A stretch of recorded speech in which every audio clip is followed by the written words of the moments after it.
Welcome everyone. I welcome everyone. I'm Dr. Jaswinder. I work as a consultant orthopedic surgeon at Paras Hospital. On behalf of all my team and Dr. John Mukhopadhyay sir, we are going for the inauguration of our pediatric foot and ankle course. So may we please start with the lamp lightning, sir. Dr. Hai sir, John sir, can you please come with other more faculties? They are just waiting.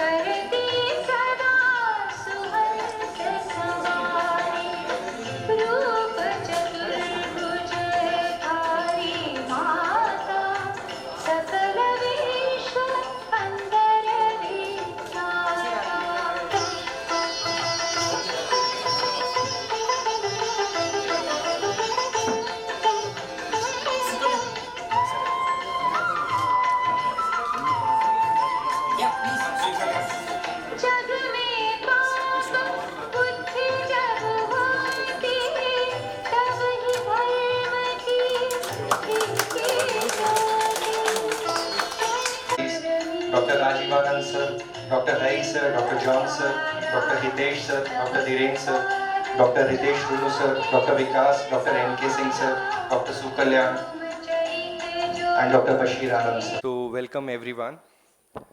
We are starting our pediatric foot and ankle course today at Paras HMRI Hospital. This is a 2-day course which will be held on 17th and 18th June 2023.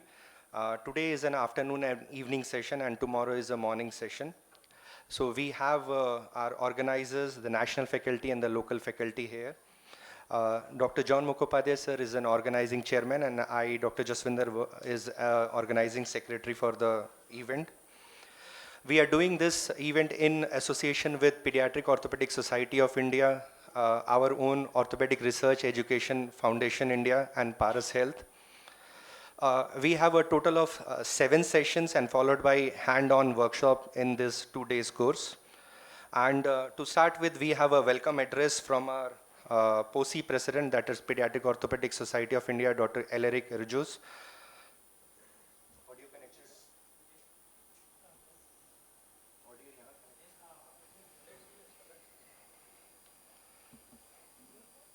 Good afternoon, everyone. Full Pediatric Foot and Ankle Conference that is to be held in Patna over the next 2 days under the aegis of the Pediatric Orthopedic Society of India. As our specialty becomes popular across the country, we realize that there is a need for developing subspecialty meetings, CMEs, and conferences on various aspects of pediatric orthopedics, including pediatric trauma, bone and joint infections, hip pathologies, and one which is being conducted today and tomorrow, which is on the pediatric foot and ankle. I must commend the organizers led by Dr. John Mukhopadhyay and the organizing secretary, Dr. Jaswinder, for taking the impetus to develop this 2-day meeting, which is dedicated to pediatric foot and ankle pathologies. As the president of POSI, I wish you all the best for this conference, all the best to the organizers and to the attendees for a great learning experience. Thank you very much. Thank you, sir. So before moving ahead, may I please introduce all the faculties who are present here. Dr. John Mukhopadhyay sir is a director of orthopedics at Paras Hospital and he has a working experience of more than 35 years. He is a chairman of ORF and he is a director and head of AO Trauma Fellowships at Paras Hospital. He has many publications also. Dr. Dhiren sir has come from Ahmedabad. He is the past president of Pediatric Orthopedic Society of India. He is the chair and leadership of IACP and is a wellness and health promoter. Welcome, sir. Dr. Hitesh Shah sir has come all the way from Manipal. So he is a professor at KMC Manipal. He's a treasurer of POSI from 2020 to 2023, and he's a South Zone representative executive member of POSI from 2014 to 17. He has a lot of traveling fellowships, and he's a master in publication. He has over 112 articles in all the index journals. I welcome Hitesh Shah, sir. Dr. Sandeep Vaidya sir has still not joined us. His flight is delayed by 30 minutes, so probably he'll be joining us soon. He is from Mumbai and he has a fellowship in pediatric orthopedics from Singapore and Korea. He is a consultant at Bhai Jirabai Wadia Hospital for Children, Pinnacle Ortho Center Hospital, and Jupiter Hospital, Thane. And he has got a Best Paper Award in 2017 in Vairok. So he's not there. Anyways, we'll be welcoming him once he joins us. Dr. Sukalyan De has come from Guwahati. He is a pediatric orthopedic surgeon and has a keen interest in pediatric hip, skeletal dysplasias, clubfoot, and congenital deformities. He is the exclusive pediatric orthopedic surgeon in entire Northeast region where he works, and he is the upcoming organizing secretary for the upcoming POSICON 2024. So we welcome Dr. Sukalyan. Next is Dr. Sitanshu Barik. He has come all the way from AIMS Deoghar.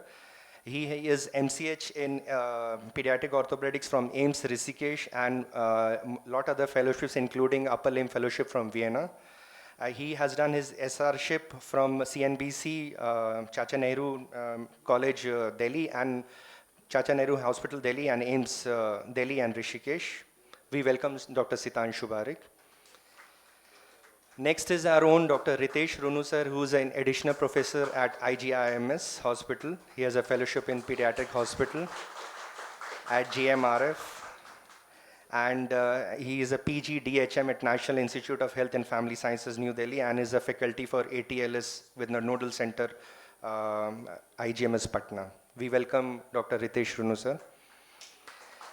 Next, Dr. Ritesh Pandey sir has not joined us, so he is my colleague, fellow colleague, and he works at present as an additional professor in AIMS Patna. We were together in CMC Ludhiana, and he was an ex-state representative of Assami, India, Bihar, and Jharkhand, and is an executive member of Assami, India at present. He has a lot of fellowships, including from Mumbai, Tokyo, Beijing, and has 21 publications till date. We welcome Dr. Ritesh Pandey. Dr. Saurabh Chaudhary is an MBBS from JIPMER and MS and DNB. He is a consultant pediatric orthopedic surgeon working in Patna at Mediversal Hospital and Kurji Holy Family Hospital. He is a consultant spine surgeon at CNS Hospital and has a senior residency from JIPMER Pondicherry. He has undergone 1-year fellowship under Dr. Manoj Padnam from Delhi. We welcome Dr. Saurabh Chaudhary. He has also not joined us yet. And Dr. Shashikant is an assistant professor from PMCH. He has 21 publications and has, apart from pediatric orthopedic, interest in joint replacements also. Dr. Shashikant is also yet to join. And finally, I am the organizing secretary for this event. I work as a pediatric orthopedic surgeon at Paras Hospital, and I have been trained under Hitesh Shah sir and Ganga Hospital, and from England, Blackburn Hospital, and of course I'm working with Dr. John Mukhopadhyay sir in this hospital. I'm the current state representative of Assami, India, and the section editor in pediatric orthopedics in our own JODT. So we welcome you all. So this is a 2-day event, and not to miss, of course, with our Paras who has been working day in and day out for this course. I welcome all the delegates and plus our sponsors who are our backup for this program, Depusynthesis, Cure India, Mrs. Ranjana is here, who would be presenting his small talk on Clubfoot program, and the Pitker Ortho Tools. So thank you everyone. I declare this program open, and from here on we'll start with our talks. Our first talk is by Dr. Dhiren sir. We welcome you, sir. Is here. The chairperson for this session is Dr. D.K. Sinha sir. I don't think he has joined yet. Dr. Amulya Singh sir, Dr. Rajiv Anand sir, please join on the dais. And Dr. Ramit Gunjan, he is also not. So Dr. N.K. Singh sir, please, and Dr. Bashir Ahmed sir, please join on the dais, sir.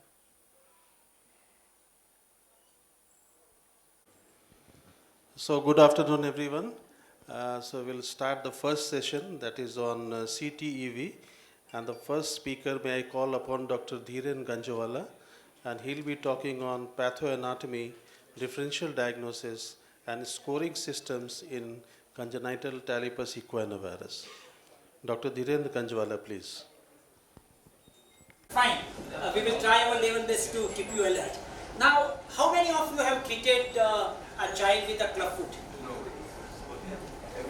Everyone. Good. Fine. So probably this lecture is going to be a just repetition of the knowledge which you already have.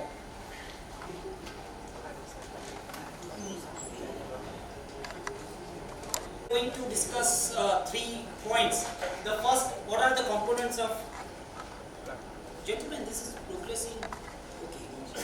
So the component of the clubfoot, how to have a differential diagnosis, and the severity assessment. So first point, what are the components of clubfoot? What are the components for the younger orthopedic surgeons? Yeah. Cavus adduction. Cavus adduction. Cavus adduction. Right, very good. So basically, yes, you are absolutely right. The first is cavus. Now the one point which we would like to understand in this, and that is very applicable in the treatment, is when we say cavus, we need to differentiate that this is not plantaris. In plantaris, all the metatarsal are plantar flex, while in cavus, it's the first metatarsal which is plantar flex. Now to understand that, I will try to give you one animation. So we are looking at a right side of the foot, and this is hind foot. This is medial side, and this is lateral side. And this line is showing the plane of the hind foot. So that shows that the hind foot is in varus. Now in relation to that, if we look at the forefoot, the first metatarsal is plantar flex, while the fifth is not that much. So if we look at this line, the blue line, the plane, that shows that the hind foot and forefoot, they are not in the same plane, and there is a pronation of the forefoot in relation with the hind foot. So this is very important, because when we start the casting technique, we need to correct this deformity. Only then we will be able to align the hind foot with forefoot. So cavus is a forefoot pronation. Then comes the second deformity, that is forefoot adduction. And in that, if you look at the long axis of the talus, this is a foot model in which the dorsum of the skin is removed.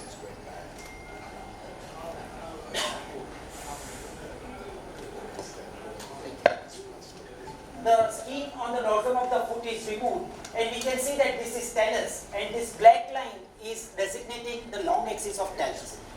In relation to that, if we look at the third metatarsal, the third toe line, it is not in the straight line, but it is deviated medially. So that designates the forefoot adduction. The third component is we are looking at the foot from behind, and we can see that this is a long axis of the leg, and hind foot is in varus. And the fourth component, very clear, and that's the equinus, where this is the long axis of the leg and this is the long axis of the foot, and we can see that it's in a plantar flexion or equinus. Now we come to the second point, the types of clubfoot.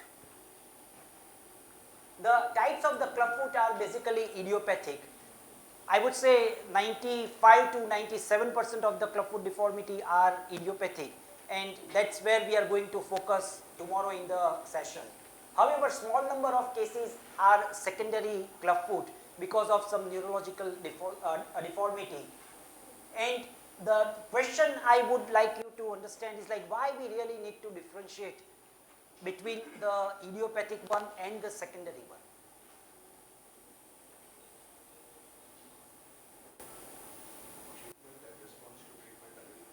Like that.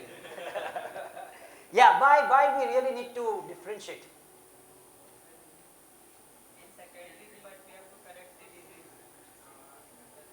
Yeah, in the secondary we have to correct.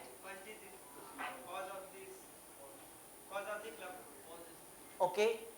Idiopathic, we can directly correct. Okay, so the first point is like in the secondary we need to correct the cause. Let me give you an example. Suppose it's a clubfoot because of the arthrogryposis deformity.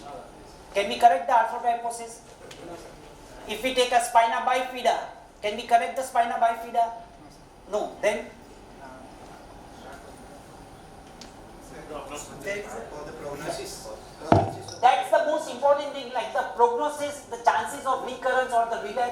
are very different in both the category.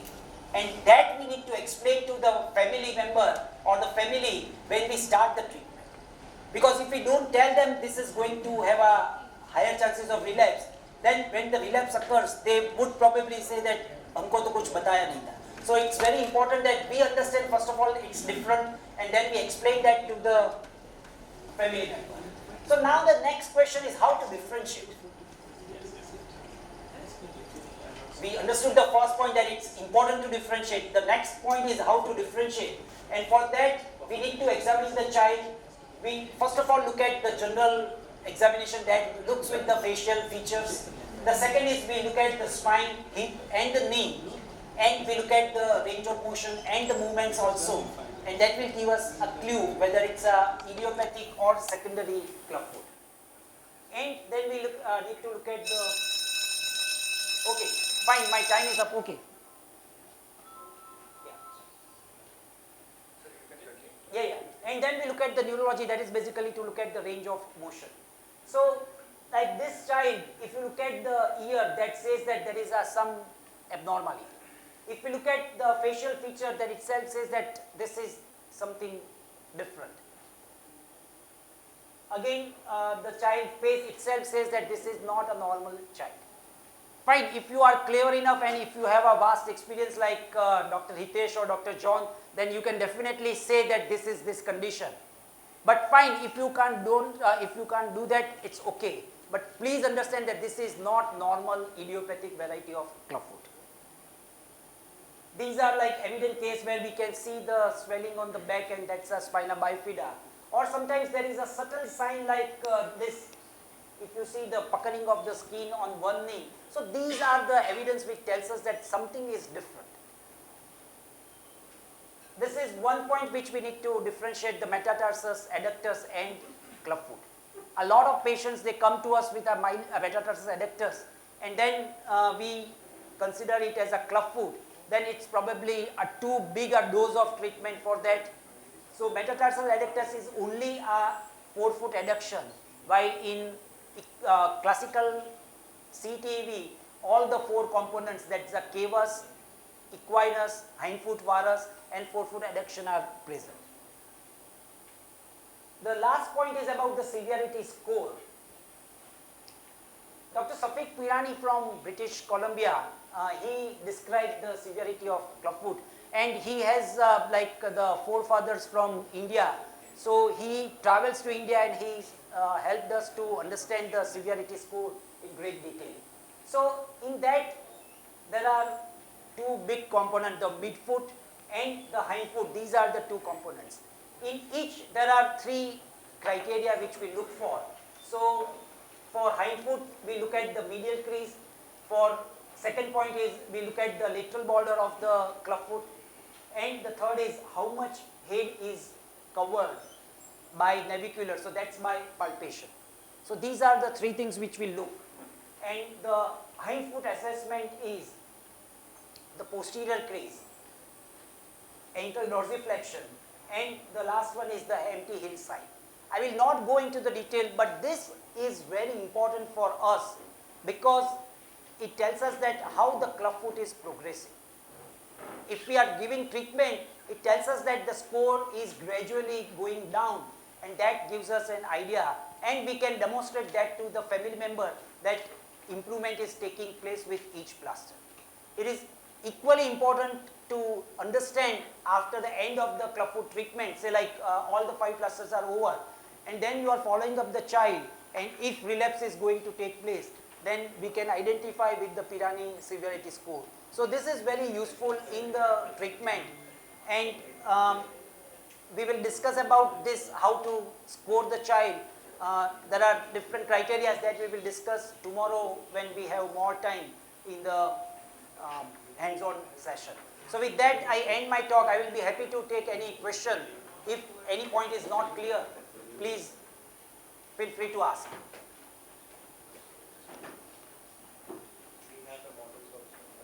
Yeah. Any questions? Okay. Yeah, sir. Very basic question, sir. Regarding the Pirani score, sir, every time when you are applying a cast, every time you may make a Yes. chart of it? Yeah, That's every why. time we have to do the Pirani score, and then we have to note down that this is hindfoot score, this is midfoot score. Yeah, so every time each plaster, before each plaster we carry out Pirani score. Right. And that itself shows, like the graph shows that the improvement is taking place. Till what time you would like to continue with the plaster? Will you stop at some time, or you will go on continuing till you find it? Okay, that's another important point. Like another point how Pirani score help is like when to carry out tenotomy. That information is also we can derive from the Pirani score. So when Pirani score is like starting from 6 or 5, when it comes to 1, it's a time where we need to go for the clubfoot tenotomy. And with tenotomy, it should become 0. So that's a full correction. So that is how it gives us an idea. Yeah. Thank you. Yeah, so it's important to understand a classification of the clubfoot or the severity of the clubfoot. It is really a scoring system to monitor your casting. Okay, unlike there are some other scores which look at the severity of the clubfoot, but the Pirani score is really a system to monitor your treatment as you go along and to see that you're getting the response that you want from your casting. Okay, so we go on to the Ponseti method now. So I think basically we're going to look at how we assess and plan our treatment. I think this is a photograph which is often shown as a clubfoot, but interestingly, if you look at the hands and the foot, it's probably a hemiplegic child rather than a true clubfoot. This is in the Louvre in Paris. Now, what is important about Ponseti is that it's a system which he's come to after years and years of studying the clubfoot, looking at fetal feet, dissections, doing the casting himself, trying to find out where the deformity is. And this is a treatment which he has come to after a long and arduous study of what the clubfoot is. And what he came to was the basic principles is that unlike in the kite method, you are actually treating most of the components simultaneously except the equinus. Remember, I think this was mentioned by Dhiren earlier, the cavus is really due to a relative pronation of the forefoot when you look at the whole foot together.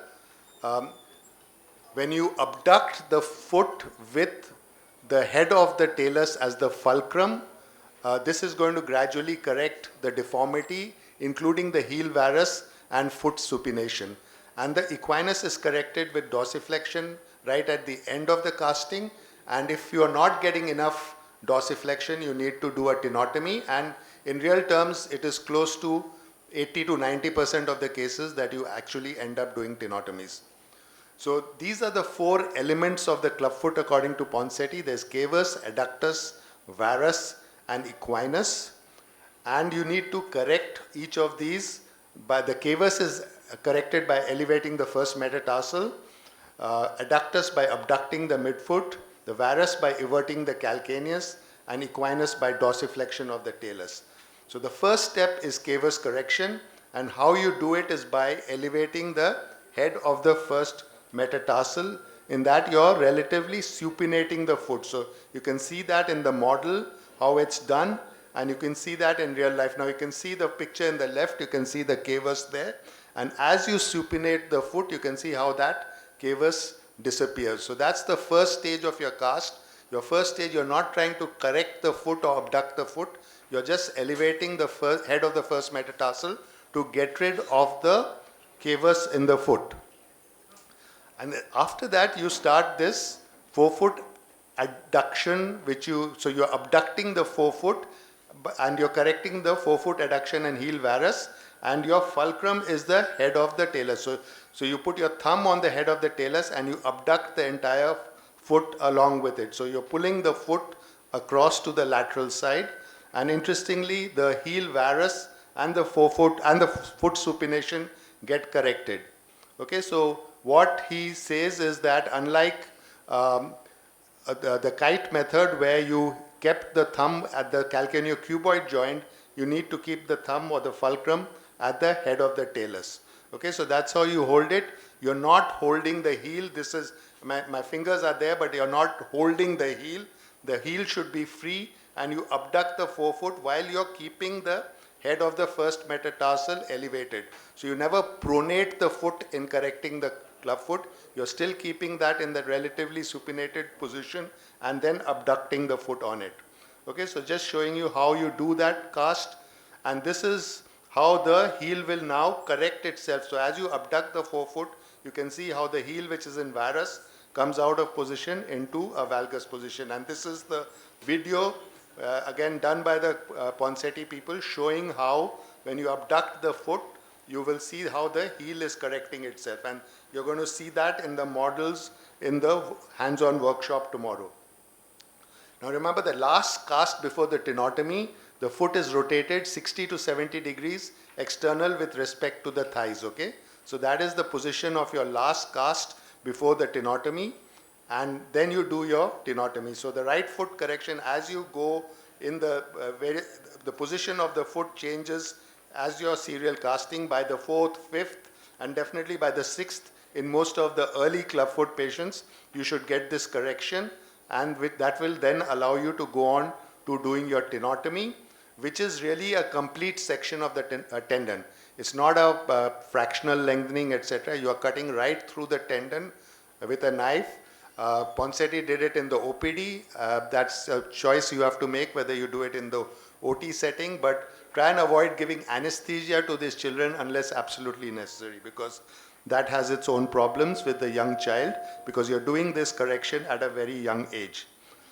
This is to show how the tendon grows back even after tenotomy. So you can see this is a patient who then had to have a posterior release later because of a recurrence. And you can see how the tendon, which earlier had undergone a tenotomy, has completely regenerated. There will be an element of fibrosis. It's not the glistening tendon you have where nothing has been done, but it is solid tendon with all the power. So as Ponseti said, it took 40 years for the orthopedic thumb to move a centimeter from the calcaneocuboid joint to the head of the talus. Now, how do you maintain correction once you've got the correction? This is the foot abduction brace, or the Steenbeck brace, which has different sizes. It's available off the shelf, and the first 3 months they wear it 24 hours except at the time of sort of bathing, etc., and the exercises. And then after 3 months, you use it at night times and whenever the child naps during the daytime. And now the sort of recommendation is that you continue this for at least 4 years. Early on it was 2 years, then it went on to 4 years. Another part of the treatment is some of these people will need a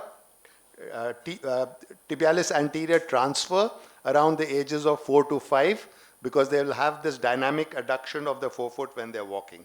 So a couple of examples. This is a young child. Again, we don't always do x-rays in these children, and this is a 4-year follow-up showing a good correction. Child is able to squat and is able to walk pretty normally with the correction of the forefoot. So what the Ponseti method does is that you end up with a mobile and supple foot, which with the very major soft tissue releases we were doing earlier, very often these patients ended up with stiff feet.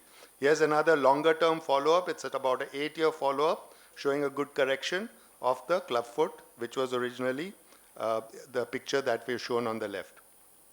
So in conclusion, I think the consensus of treatment has come a full circle. So we started with conservative treatment with the kite method, which was very popular in the 50s. Then you went on to early soft tissue release with Turco, etc. Then the surgery became more and more radical. People even advocated neonatal surgery to get the best releases. Then you went on to a la carte surgery, and then you're back to conservative treatment. So just, I think the clubfoot treatment is really the true sort of tribute to these words by George Santayana, which said that let us welcome the future, knowing that soon it will be the past, and let us respect the past, knowing that once it was all that was humanly possible. Thank you. Thank you very much, sir. Any questions from the house? We'll have the questions at the end of the next talk. After right. the three talks, we have a discussion session, sir.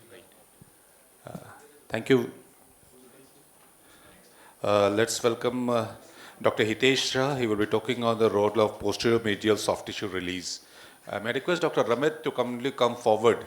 Chairperson, we started slightly early. You come here. Will set up. I will also emphasize the things on the role of clubfoot.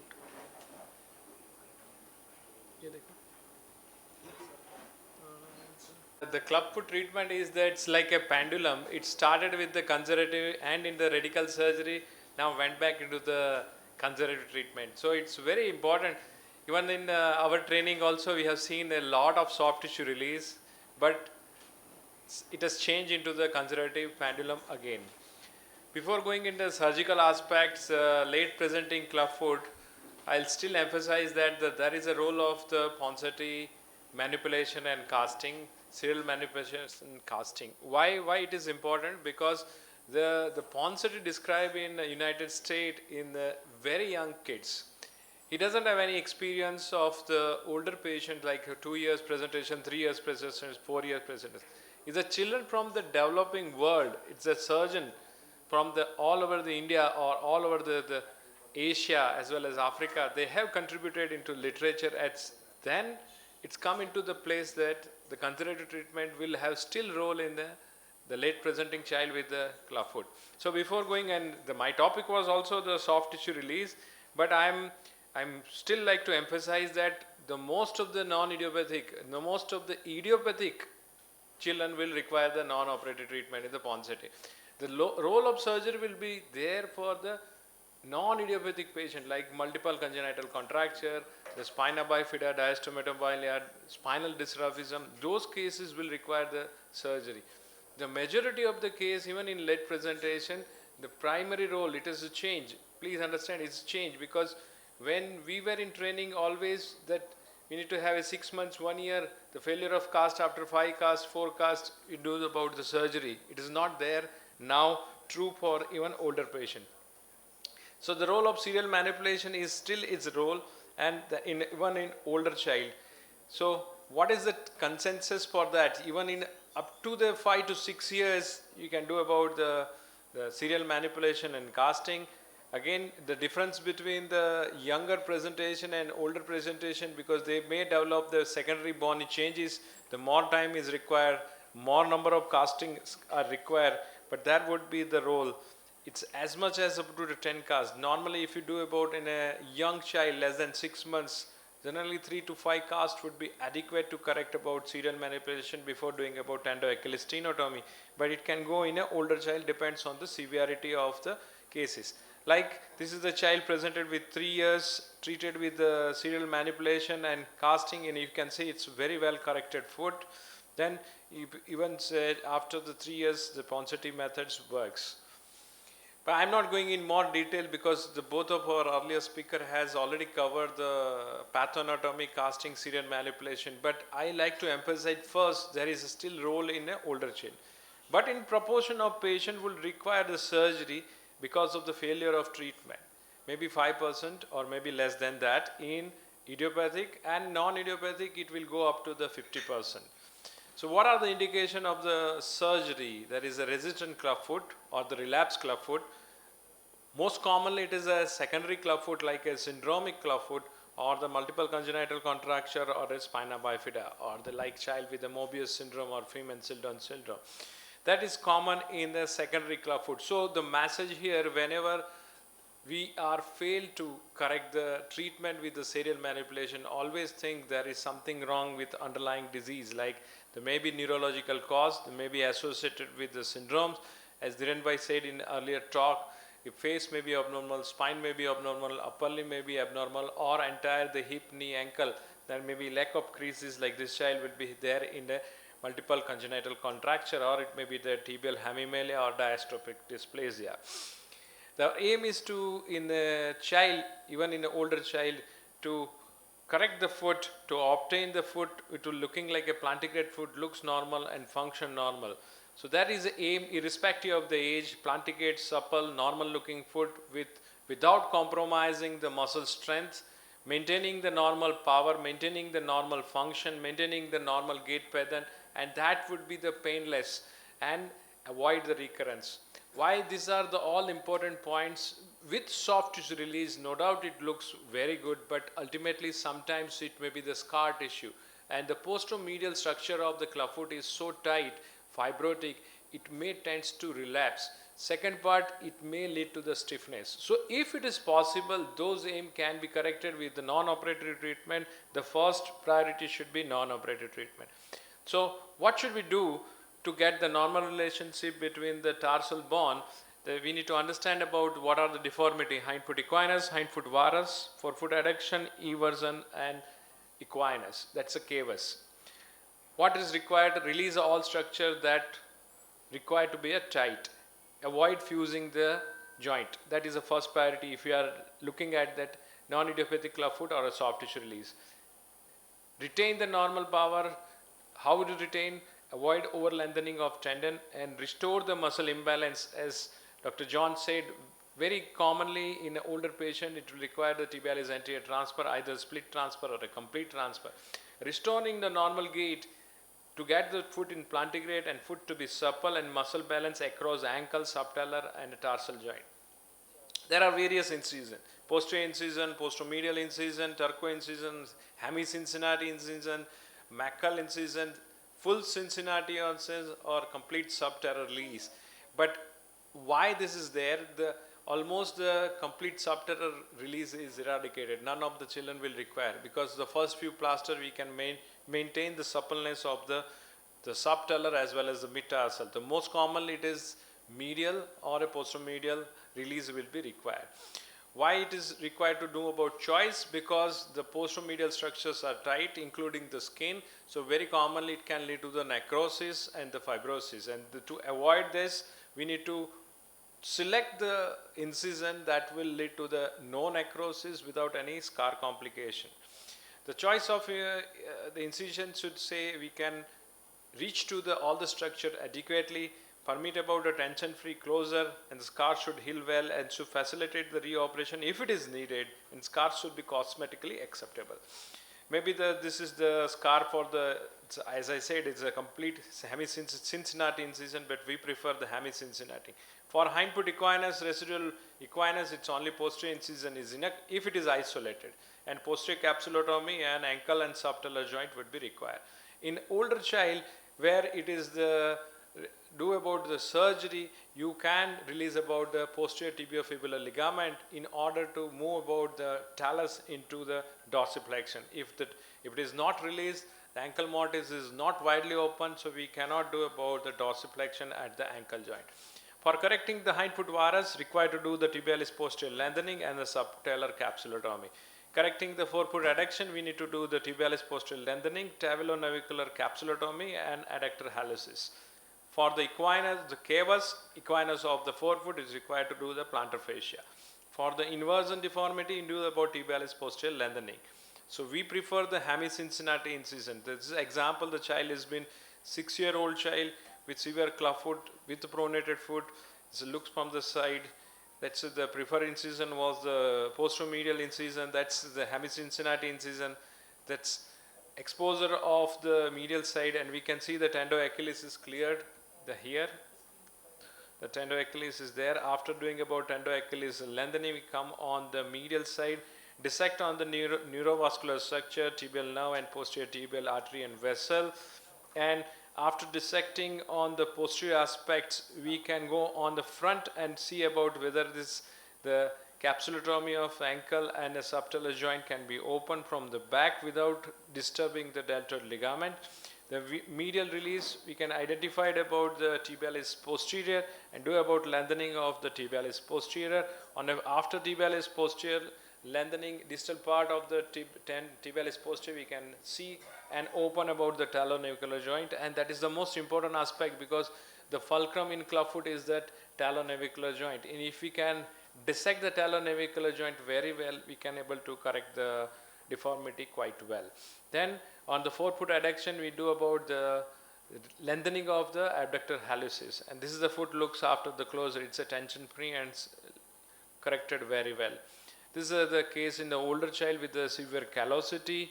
The child has been treated with hemicincinate and it looks quite okay. The callosity disappears during period of time. This is a few example of the clubfoot treated with hemicincinate. The morphological outcome scar looks good, and there is a good amount of the dorsiflexion and plantar flexion. Motor function is quite good. Range of motion is acceptable. It's good functional and subjective outcome. The surgery is warranted in few cases, as I repeat, it not required necessary in all the cases. It's required to do for the failure of conservative treatment or recurrence or a non-idiopathic right. Thank you.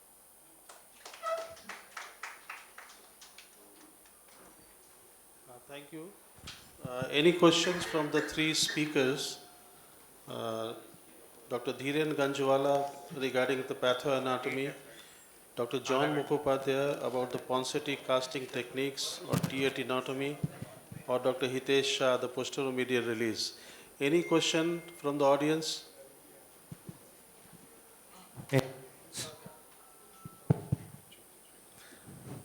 To the John Mukhopadhyay, sir, to our resident, where exactly you will do the tenotomy, Sir, we have a video in that we will discuss. Oh, yes. We have a video in Sir, there is one question from me. So I don't want to take the thunder out. But it's, yeah, carry on. Sir, why there we do external rotation before tenotomy? Sir, Why do we do external rotation? rotation before tenotomy? So the reason is when you're putting a cast above the knee, and you want to abduct the forefoot, you automatically are going to externally rotate the leg on the thigh. Okay, so that's how, and that is where you know that you're in the correct position. Okay, because you're abducting the forefoot on the, hind foot over that with the talus as the fulcrum. And when you do that, you're automatically externally rotating the whole leg. Yeah? Thank you, sir. It's a part of the, it's not external rotating, the question, it's a part of the treatment. And coming to the first question, when we'll do the tenotomy, when only hind foot deformity left, all the forefoot deformity. Where? Okay, where? Not where, no, oh, where? Okay, sorry. So he's going to show the video. Okay, where? When foot is externally rotated during casting, tibial intorsion is part of deformity of clubfoot. We correct that also at the time while we are doing it externally rotated. And by foot abduction, definitely it appears like that. So torsion, tibial torsion in the clubfoot is a totally controversial thing, because if you look at different studies, they'll give you different, some will say external, some will say internal, some will say no torsion. So we really don't know whether the tibia is internally rotated or not, to be honest. Sir, in case of syndromic clubfoot. Yeah, syndromic clubfoot is a different thing we're talking about, yeah. In those cases, for how long you would like to go for casting? Because many times after 7 or 8 casts also. So you need to see whether you're getting response or not. So if you're getting a response to your casting, you'd continue it till you get correction. So you may go up, so in the older children, so when we do Ponseti in the older children, sometimes it needs 10, 12 casts before you get to the correct position. But so similarly, but if you stop getting any response between one cast and the other, that's time to stop. Okay. Dr. Hitesh, like for the posterior release, after the lengthening of the TA, you do the posterior capsulotomy of the ankle joint. Is it necessary to do always to the subtalar capsulotomy? A very important question, but yes, it is needed in case of the older patient where there is a long-standing the equinus is there. And second also, when we do about the posterior subtalar, that will help us to go on the medial side. Yeah. And suppose the deformity is fully corrected, so should we go? No need for that. Yeah. No, so if you look at x-rays of the club, early on when we used to do x-rays, there's this reduction of the talocalcaneal angle, okay, between the talus, and so you need to open that out to get correction. Otherwise, you're getting a spurious correction, okay? Because the deformity of the equinus happen at the two joints, at the ankle and subtalar. So we need to do, if it is getting corrected, no need for opening. Otherwise, if you're having to force it into correction, you're probably getting getting the correction at the wrong level. Yeah. So in a very good corrected foot also, there are chances of deformity of relapse, which is the most common deformity. I think adduction. Generally we find it with forefoot adduction. So What do you do for that? So it's not, so forefoot adduction, if it's a dynamic adduction, that means when they're walking, they're just turning, otherwise it's passively correctable. Then you do a tibialis anterior transfer. Okay? But how will we assess the dynamic section which needs tibialis and either is split or the total? So when they walk, they go like that. Okay? Yeah. But otherwise the foot is supple and can be corrected. So how will we assess that? That's what you need to assess. How much is the adduction, dynamic adduction is there? So when it's bothersome to the patient. Yeah.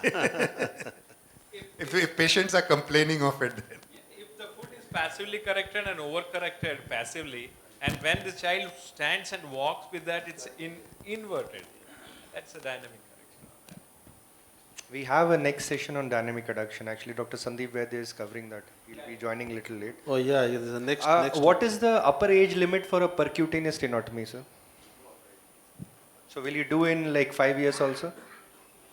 Generally, the people tends to avoid after 2 years. Reason is there that can lead to the complete tendon cut along with the paratendon can lead to the weakness. But as there is a literature by the AIMS in Delhi, they have put up to the 8 years. So Ponseti developed this technique of doing complete tenotomies after the prison camps. Okay, so the Germans used to cut off the TA to stop them scaling walls, and then 2 weeks later they would be doing it again. So he realized that cutting the TA is not a problem. Okay, it heals. So there's no reason whether it's 8 or 10. For me, if I'm getting correction, I will still do a percutaneous tenotomy even in the older child. If I need more than just a tenotomy, that's a different situation. See, in 2000 when I started doing the Ponseti technique, I was very uncomfortable with the idea of doing a complete tenotomy. So I wrote to Dr. Ponseti the same question, like what is the upper age limit? He said that, so the first thing he said that Dhiren, even tenotomy in adult have resulted into a normal foot function, and the prisoners have run away from the prison. So that is the first thing what he said. And the second thing, he has done it till the age of 1.5 years without any problem. So what he just said is like, fine, we can do it up to 2 also, and what sir said, we can do it even for older child also. But fine, it's always a hesitation to do it because we are always worried about loss of a calf function with complete tenotomy. Sir, in case of recurrence of equinus after tenotomy, many times. So in those cases, would you like to go for again percutaneous, or you would like to go a mini open incision? That we will see at the end of the video. We have a video on tenotomy, and then we will discuss that point. But one thing which I have realized is like, if someone or even I have done a tenotomy, and if there is a recurrence, then the second time tenotomy does not give us a great correction. Because I think that there is something more fibrosis at the ankle and the subtalar posterior capsule, which is restricting the equinus correction rather than tendoachilles itself. Yeah, and there are actually studies to show that if you need a second treatment, they're more likely that you're going to need a third or a fourth one after that. Okay, so the ones which do well first time round and go on to this thing very rarely need a second. The one which needs a second treatment very often needs a third or a fourth treatment.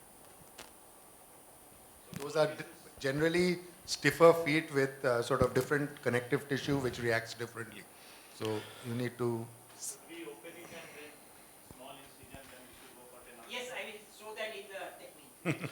So one more question, sir. Dr. Atul Bhaskar from Mumbai, he has given a classification of the relapse foot, CTV. Do we follow it? He does not consider the neuromuscular ones in that, one. And second, in lot of his talks and his especially with the tib and transfer, he says that to do the abductor hallucis release also along. So Yeah, many of them they do about the abductor hallucis release, but as actually the relapse, we need to find out which component is there and how severe it is there. Rather than following any classification, it's very important which component is, whether it's hindfoot equinus severe or forefoot adduction or everything. When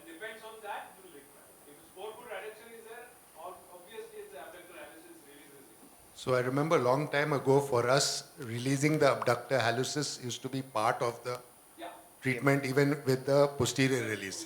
Yeah, but we've stopped doing that now. I don't know whether that's made a difference to the results, but at one time I remember it used to be almost part of the treatment to do that. So it's not something new, it's something that's been going on for a long time. And one thing what I would like to add to your question, when it comes to relapse, it's not the fixed protocol which we can apply in every child.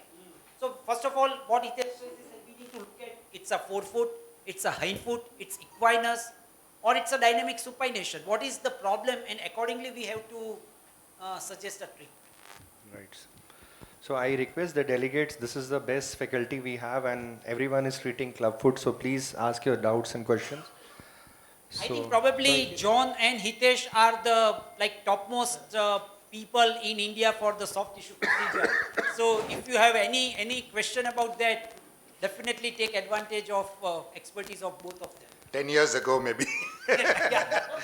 Sir, are we still into the Stidner's release, the plantar fascia, or we are only dependent on lifting the head of the first metatarsal for correction of the cavus these days? Yeah, for equinus, yes, for the idiopathic variety, the early age presenter, we go for standard Ponseti technique. But if child present late, because untreated cases in India are also common, so an untreated idiopathic case presenting to us by the age of say 1 year, we may need to do Steiner release in addition to the conventional Ponseti. For the early presenters, we don't. For early presenters,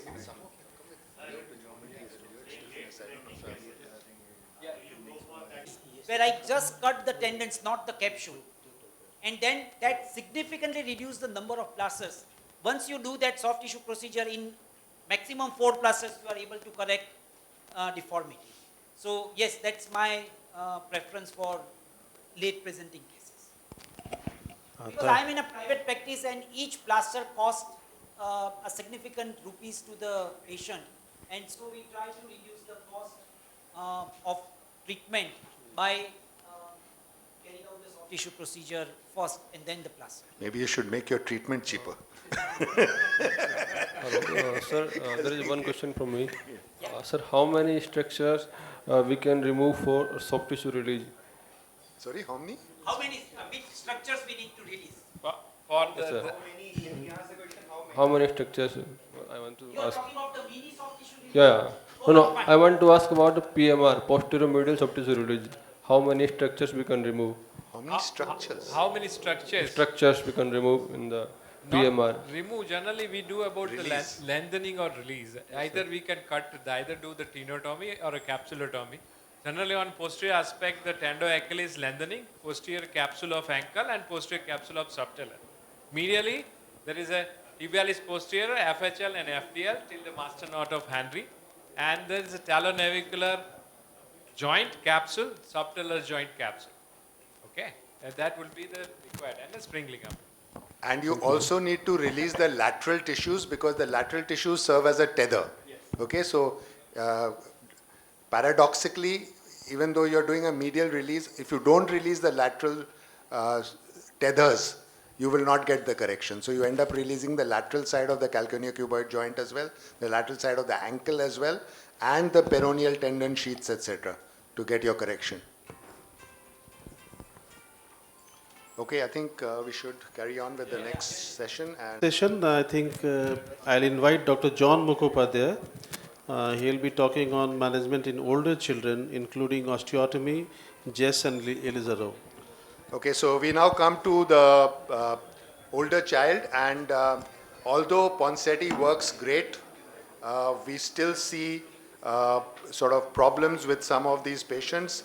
The reality is that we still unfortunately see patients in various stages with problems. Some have had Ponseti, some have had medial releases, some have had posterior releases, but you have them at the older age group where you need to do something to correct the foot. So you have various options. You can repeat today. There are people who are doing Ponseti even in 10, 12, 15-year-olds. But it's quite a cumbersome procedure because you need to put above knee casts, ideally, And that in the older child is something which I feel very hesitant to do, because then you're sticking them in bed for 15 weeks or something like that. But that's how they do it. The ones who do it in the older children actually do above knee casts in 13, 14-year-olds, which I find a little difficult to do in my own practice. Soft tissue releases, Hitesh has talked about. And now we come to the osteotomies. This could be at the hind foot or the midfoot. You have the distraction techniques. You have certain other procedures such as the wedge tracectomies, even a talectomy in the severely arthrogrypotic foot, and finally the triple arthrodesis if nothing else works. So starting with the calcaneal, the hindfoot osteotomy, the classical osteotomy is that of Dwyer. He initially talked about a medial opening wedge osteotomy of the calcaneum, because these are the patients who have a heel varus, otherwise the foot is okay. But with the medial opening wedge, there were a lot of skin problems, so most people went towards the lateral closing wedge osteotomy. You have other methods of lateral column shortening, starting from at the anterior part of the calcaneum to the cuboid, decancellization of the cuboid, or the Dillwyn-Evans-Pepper, which is a fusion of the calcaneocuboid joint. So you take off a wedge from both sides of the calcaneocuboid joint and fuse it, and that actually gives you some kind of dynamic correction as well.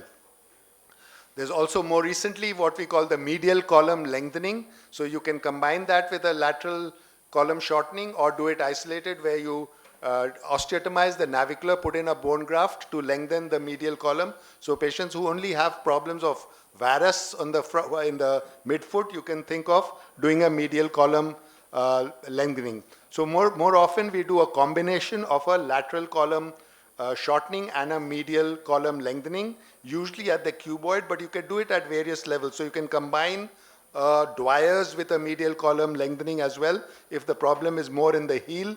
For example, in this child, you can see there's a problem in the heel as well as this kind of interning of the foot. So here we did a Dwyer's osteotomy for the calcaneum, and we did, if you see that here, we put in bone graft into this cuneiform and lengthened the medial column. And you can see he's got a fairly good result at the end of it. Now, when you're treating these late presentations, recurrences, don't expect the kind of results that you will get with a primary clubfoot who comes to you in the initial stages. But he ended up with quite a good function, and you can see his gait is pretty good as well at the end of the treatment. Now, for some of the really bad club feet, we can think of doing something like a dorsolateral wedge correction, tacectomy, which has been popularized by Viraj Singade from Nagpur. And here's a case where it's a severely arthrogrypotic foot, very poor, very bad deformity. Here we did some serial casts. We were getting no real response to the casts. And then we ended up doing this wedge tacectomy. These are the wires we used to fix it. And you can see how we got a reasonable correction in the foot. It's a plantigrade foot. It's not going to be a very mobile or supple foot because the foot is stiff to start with. But you can get a reasonable correction. And the dorsolateral wedge tacectomy is an option that you have for some of these very bad club feet. Talectomy is really preserved for severe cases in the arthrogrypotic foot, where you have older children, multiple treatments, they have failed, and then end up with a very stiff foot like this patient here. Here we ended up doing a talectomy, so that's the incision we use. That's the entire talus that you end up having to take out. And even after the talectomy in this child, we still had to use distraction to get a decent correction. Now we come to differential distraction. Those are the osteotomies that we talked about. We come to the differential distraction techniques. And this basically you have two options. One is the Jess fixator or the Ilizarov method. And Jess is a homegrown device which was designed by Dr. B.B. Joshi from Mumbai and further modified by Dr. Lard and his team with the UMEX fixator. And this is a very simple apparatus which consists of a number of K-wires, some rods, these Allen bolts which connect the rods and the distractors. And that is how you have a system attached to the foot, two wires attached to the foot. We nowadays add an anterior wire to make it a little more stable. You have two wires in the calcaneum and two wires in the forefoot, one which goes across all the bones and 2 wires which go halfway across. And then you distract it, and as you distract it, what you have to do is gradually with the distraction, you need to reposition the foot. Okay, so you distract it for 2 weeks and then reposition the foot, and the repositioning is very much like the Ponseti maneuver. You take out all the connectors and then reposition the foot, and then you put on the connectors. And this gives very good results in the sort of age group between say 4 to 7 or so, which are not too rigid. Okay, so not too deformed, not too rigid. Here's a child with that kind of severe deformity. You can see how with the Jess fixator, we've been able to correct it quite well. We did also these graphs which were shown by Hitesh, where just looking at the foot impression on a graph, and you can see how after the correction, the foot which was really badly deformed is now corrected. Even this foot, which was not as bad as the left foot, again got corrected quite well.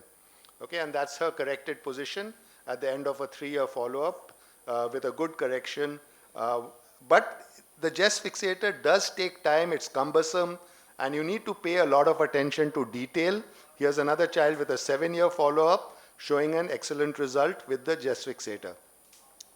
So in very rigid feet, we've even combined distraction with soft tissue releases, etc., and even with talectomy, as I showed. Here's a patient where we did a soft tissue release and then did a Jess distraction. And again, you can see a very good correction in the follow-up with a supple foot. She's able to squat and good correction of the deformity. This is a 3-year follow-up on that child. You have to be aware of complications. You can get pin loosening, you can get sepsis.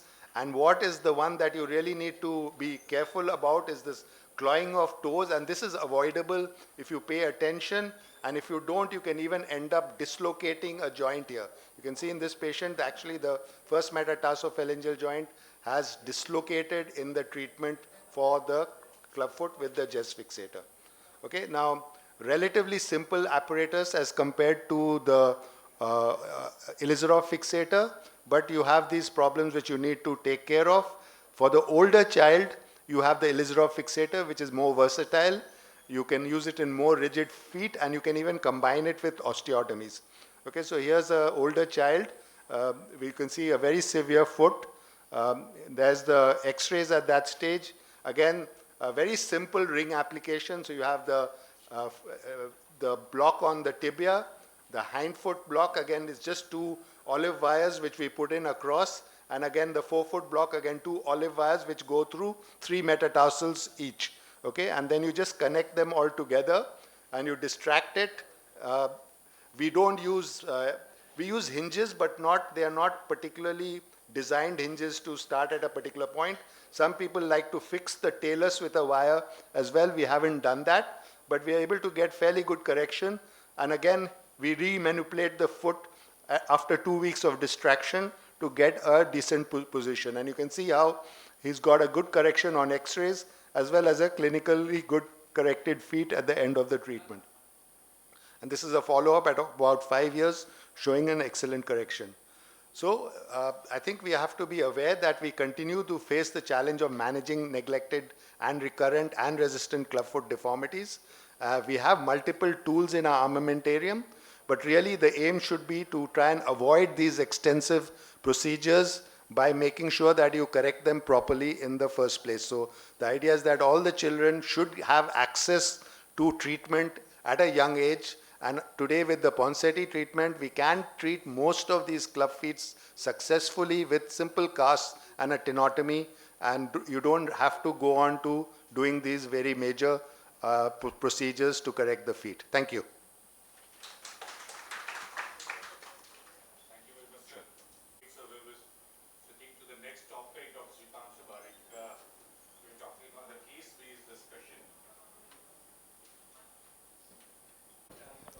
I thank Jaswinder sir for inviting me to this conference, foot and ankle course, and looking forward to many more such courses in Eastern India.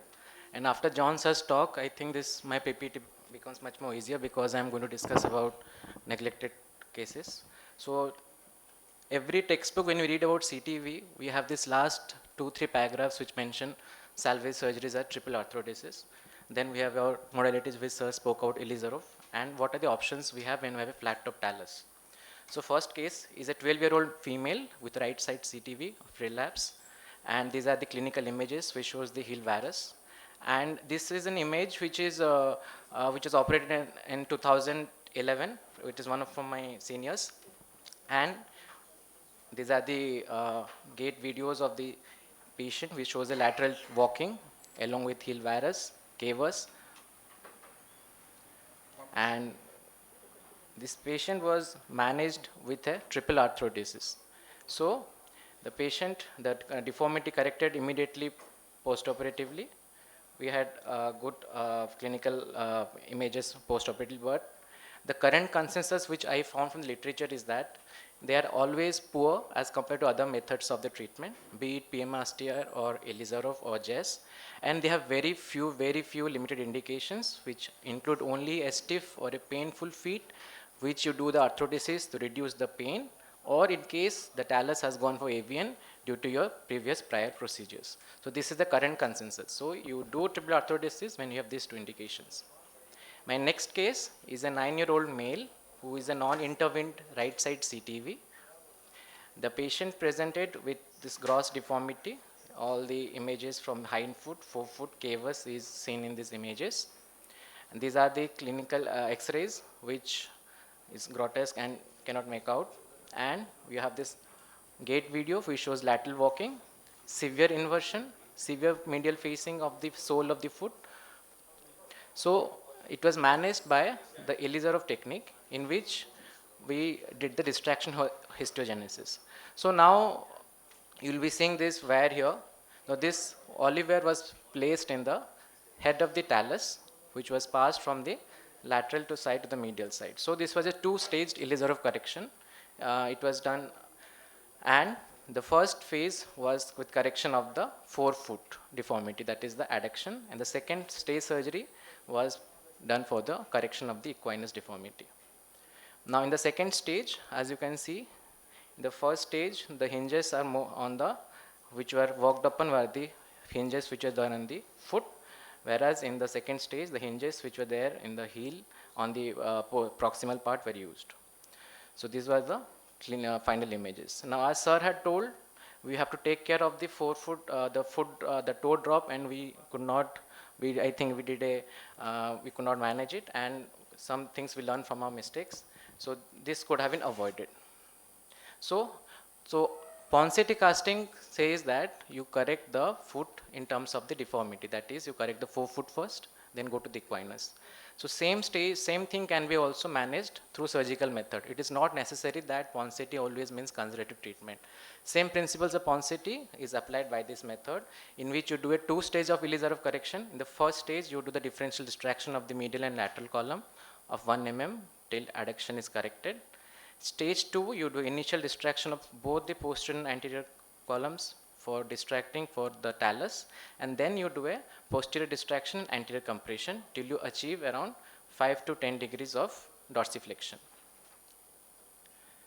So the precautions, we have to avoid the MTP subluxation. Initial plantar release for the first stage should be done, and second stage, when you go for the second stage surgery, you do either percutaneous or a open T tenotomy. If it is a non-intervened case, we do a percutaneously. If it has been operated earlier, we do a open T tenotomy, and you take the pintract care. So salvage procedures like triple arthrodesis are only for salvage. They should not come to your mind unless and until there is nothing left to intervene. And Ponseti principles can also be followed surgically. And I would like to end my talk with this X-ray, which is a patient of 11 years of age with a 30 degree of around equinus with a flat top talus. I would like to proceed to for the senior faculties how it should be handled. Thank you. I think we'll start with John sir, Hitesh sir, and Dhiren sir. And what are the symptoms? So it is 30 degree of equinus. The hind foot does not seem to be in severe varus. So it is basically a toe walking child with 30 degree equinus. So I think with a flat top talus, I would use a distraction correction for this. Okay, because you don't want anything you do with any other method, you're going to end up compressing the talus more. So distract and only start correcting after you've distracted. So how do we know I have distracted enough, sir? Like X-rays. Yeah. okay. So you get a gap where you, once you dorsiflex. So same, you follow the principles of distraction histogenesis, posterior and anterior. Okay. Yeah, if the families are willing, there are other treatments are described like the anterior epiphysiodesis of the distal tibia also. But will this correct this much correct? Okay. If the child is having, it's not so much, but it will be definitely better. And there is a triplane osteotomy Yes. of distal tibia is also Yes. described. Because ultimately we'll end up on the stiff ankle. Even though we'll do the distraction at the joints also, our aim is to get the planticate foot. It will be stiff. Okay. So we need to get it by either at the cora, above cora or below. Just add on to that, is it operated in the past or no? There operation? has been twice posterior releases mostly. There has been done already, Right. so the Yes. soft tissue has been taken care Yes. of. Okay, so now if Taken care of means it has been operated twice. LA means already someone has done it, Okay. but Yeah. not completely corrected. Now if we look at the X-ray, there is a limb length discrepancy. So frankly, this equinus is helping to some extent for correction of the limb length discrepancy. Okay. So in that case, we can give a weight sole. That's the first option. Okay. The second, if we want to correct, then what sir said is like we can go for distraction technique. And the third is, in addition to instead of hemiepiphysiodesis anteriorly, we can carry out a supramalleolar Malleolar osteotomy. Fine, we cannot correct 30-degree correction at that point, but at least we can have 15 to 20-degree correction at that. And also, sir, what is the role of Y osteotomy that I then need to do with the calcaneus to correct? With the Ilizarov.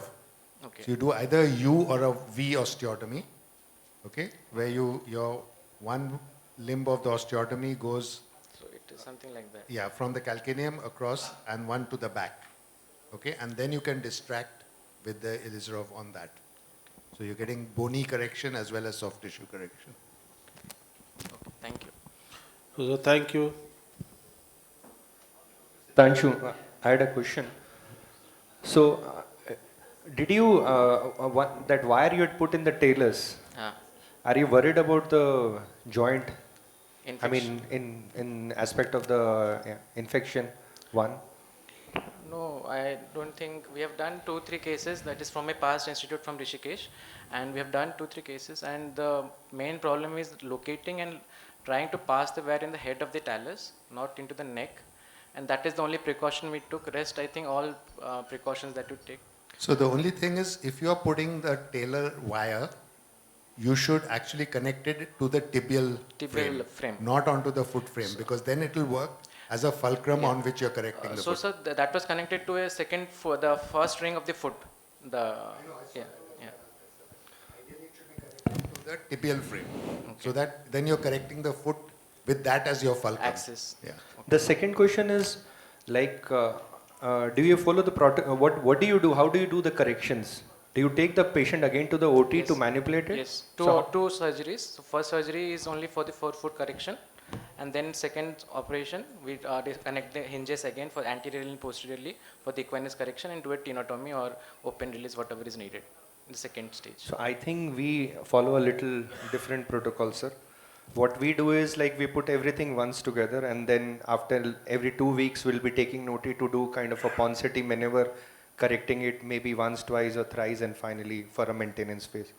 Yeah, so I mean, there are different ways of doing it. You can, the Ilizarov you can do without, if you put hinges at exactly the right place, you can probably correct it without anything, without having to take it. But it's very difficult to get the hinges precisely right. So I prefer to just distract and correct. So it became a problem during the COVID times, because then you couldn't keep taking patients to the OR.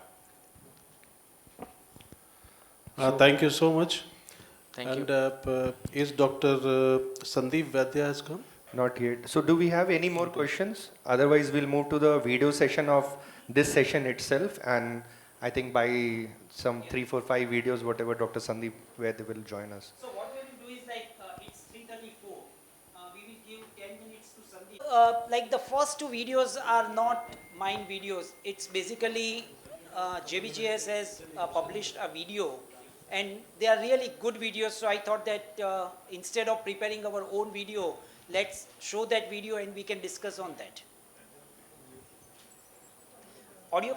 Pansetti to demonstrate how his manipulative technique is performed. The four components of the clubfoot are easily seen. There is a midfoot adductus, there is midfoot cavus, high arch, there is hindfoot varus, and there is equinus. And it's important to remember that there are two components of the equinus. One is subtalar equinus and the other is ankle equinus. In a newborn or an untreated baby, the cavus is never a fixed deformity. The cavus can be reduced by simply elevating the first ray to bring all the metatarsals into a parallel position. Another way of looking at it is that you elevate the medial side of the foot until the arch appears normal. By reducing the cavus, it brings the forefoot and midfoot in alignment with the hindfoot, thereby allowing the forefoot to be a motor to move the hindfoot. The fulcrum for the manipulation is the lateral head of the talus, where the red dot is placed. Dr. Pansetti put no on the calcaneocuboid joint because if your finger is at this point, it will block the movement of the hindfoot. And this is what he calls Hiram Kite's mistake. The calcaneocuboid joint was the fulcrum for initial correction by Hiram Kite. So by reducing the cavus, bringing the forefoot in line with the hindfoot, and using the head of the talus as the fulcrum, the entire Pansetti manipulation consists of abducting the foot so that the entire foot moves as a whole around the talus. This simultaneously corrects the cavus by positioning it in a normal position. It corrects the adduction by abducting through the midfoot. And as you can see, it corrects the hindfoot varus into valgus by the simple maneuver of abduction. By purely abducting with no attempt to dorsiflex the foot whatsoever, you can see that the foot will dorsiflex because the subtalar component of the equinus is reduced as the calcaneus everts underneath the talus. The final step of the Pansetti technique is usually a tenotomy to eliminate the ankle component of the equinus. To reiterate, the Pansetti manipulation for idiopathic clubfoot is as simple as 1, 2, 3. 1, you find the head of the talus by palpation. 2, you reduce the cavus to bring the forefoot and midfoot in line with the hindfoot.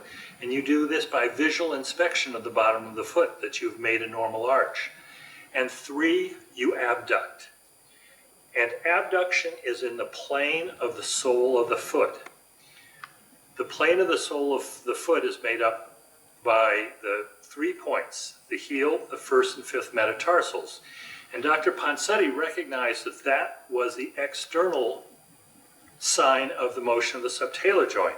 So the initial abduction of the foot is in this vector, but as the foot corrects, that the vector changes from being this way compared to this way.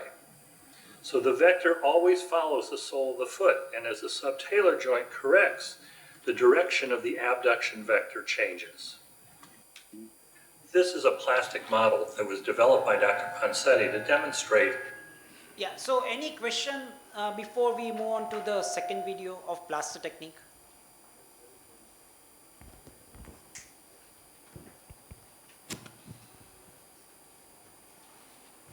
Yeah. So what happens if we view the tenotomy halfway across, if we don't get the whole abduction of 50 degrees that we are supposed to get before tenotomy? What happens if we do it midway? Fine. See, like it's always when we are at such meeting, we have to follow the conventional teaching. but what you said, I am doing the same thing in my practice. I do a tenotomy at a one plaster before the last plaster. So, like say, a child requires 5 plaster, I would do a tenotomy at the 4th plaster. And that's different than the conventional teaching, but this is what I do it. And I feel that once you carry out a tenotomy, the correction of taking the foot into abduction and equinus becomes very easy and quick. And I feel, that's my personal opinion, I have not done a double-blind randomized trial, so that I can't say that it reduces the number of plaster. But I do it one plaster before that. So as Ponseti said, the definition of an orthopedic surgeon exactly. is one who modifies the procedure the first time he does it. Exactly. So, sir, what do you mean that you do tenotomy and you apply the plaster at the 4th plaster? Yeah. So, is that the last plaster? No. There is one more After plaster. you Yeah. apply the, so for how long you apply this 4th plaster? For 1 week or longer? Fine. So that's very important question, because a lot of people have an idea and they get confused that after tenotomy we need to give a plaster for 3 weeks. I give, like at 7 days or 10 days, I change to the next plaster, and that plaster I keep it for longer periods, say like 3 weeks. Because as I understood, we need to keep the plaster in a fully corrected position for 3 weeks. We are not giving 3 weeks plaster for healing of the tenotomy, because it's anyway going to heal in the last plaster. Yes. So answer to your question, I do it after 7 days, the next plaster. So I think there are some people who do a tenotomy in a very severe equinus as part of their casting. So during the first or second cast, Yeah, we do it in arthrogryposis also. Tenotomy and then do the thing in the patients with very severe equinus. But we wouldn't normally do it in the normal course of treatment for a idiopathic club foot. That's how. Let me tell a funny incident, like how I learned that. One of the patient, I'm in Ahmedabad, and one of the patient in, like say 2003 had a child, the IT person, his son had a clubfoot, and at that point the Google was not that common, but he wrote to Dr. Ponseti, and Dr. Ponseti suggested that you go to the Dr. Ganjwala in Ahmedabad. So that family was traveling from Hyderabad to Ahmedabad for each plaster. At the time, the child had a severe equinus. And at the time of 4th plaster, I suggested that now we need to go for a tenotomy. He wrote to Dr. Ponseti that Dr. Ganjwala is suggesting that we need to do a tenotomy before the last plaster. So Dr. Ponseti said that no, you need to go for a tenotomy at the time of last plaster. So the father came with the reply of Dr. Ponseti that Dr. Ponseti has said that don't do a tenotomy. I said that fine, he is an expert and let's follow him. So I gave a plaster without doing a tenotomy. The child had a severe equinus. By the time he left hospital and reached to the airport, the plaster came out. So then he sent me the photo of that plaster and said that this has come out. So I sent the same picture to Dr. Ponseti that this has happened, now what we need to do. And then Ponseti said that yes, in such cases you need to go for a tenotomy before the last plaster. Yes. Why should the cast come out in the 4th cast and not earlier? Yeah, so basically the severe equinus, that allows the cast to come out easily, because what I think is like when the foot is in slightly more dorsiflexion, that's 90 degree allows the plaster or works as a brake. Something like this, it works as a brace, but when it's in severe equinus, it comes out. No, but then it should happen in the first or second cast rather than There is an explanation for that, sir. So what happened? Because the forefoot is straight now. Yes, Yeah, exactly. because initially the forefoot was deviated and it was working as a brake. Now it is straight. So, Sir, that happened with me also, which I asked him for a couple. Then, apart from that, I added tincture benzoin and. he suggested the same thing. So Dr. Ponseti tincture said the benzoin same is thing. something which we've used for 40 years now, 30 years. Because and the synthetic cotton, it slips more easily than the normal cotton. So We don't use synthetic cotton for club foot. And finally, we did plastic. early tenotomy for that. Good old-fashioned cotton. So yeah, Dr. Ponseti suggested to use tincture benzoin underneath the casting material so that it works as some resistance to slippage. Stukulian, does it answer your question? Yes, sir, it does. The question was on behalf of the trainees. Okay, yeah. So now we are showing the second video. Again, it's a JBJS video section video. So let's see that video, and then if we have any question, we will discuss. Then overlapping about half the width of the soft roll as he moves up the legs, keeping it closely applied and firmly applied so it is a thin layer of closely applied soft roll. We prefer to use plaster for our corrections. Notice he is placing several turns of plaster over the holder's fingers to get it plaster all the way out to the ends of the toes, so there's a good toe plate at the end of the procedure. Notice he's keeping the plaster closely applied, and I like to put some tension as I go over the hind foot and just roll it on as it goes further up the leg. Some people have had success with soft cast materials. I think they probably can be used for some feet, but for some of the more difficult feet, we find that the feet will tend to slip in soft cast and prefer plaster as the optimal and least expensive material. Now you'll see Dr. Noonan has taken the foot from the holder. He is wrapped in the layers of the plaster. He is moving his fingers so they do not stay in any one place for a long period of time. He is making a good mold above the heel so the cast doesn't slip. He's using the index finger of his right hand to hold the abduction and the cavus reduction that was obtained during the manipulation, and the thumb of his left finger goes to the head of the talus where he remembers its position in his mind's eye, again as the fulcrum for holding the abduction. He keeps moving his finger so that no spot takes too much pressure so the baby does not develop a sore. He will continue with moving his fingers but holding the abduction, using the head of the talus as the fulcrum, and molding above the calcaneus to get a well molded cast to maintain the correction. The upper portion of the cast is applied after the lower portion has set fully.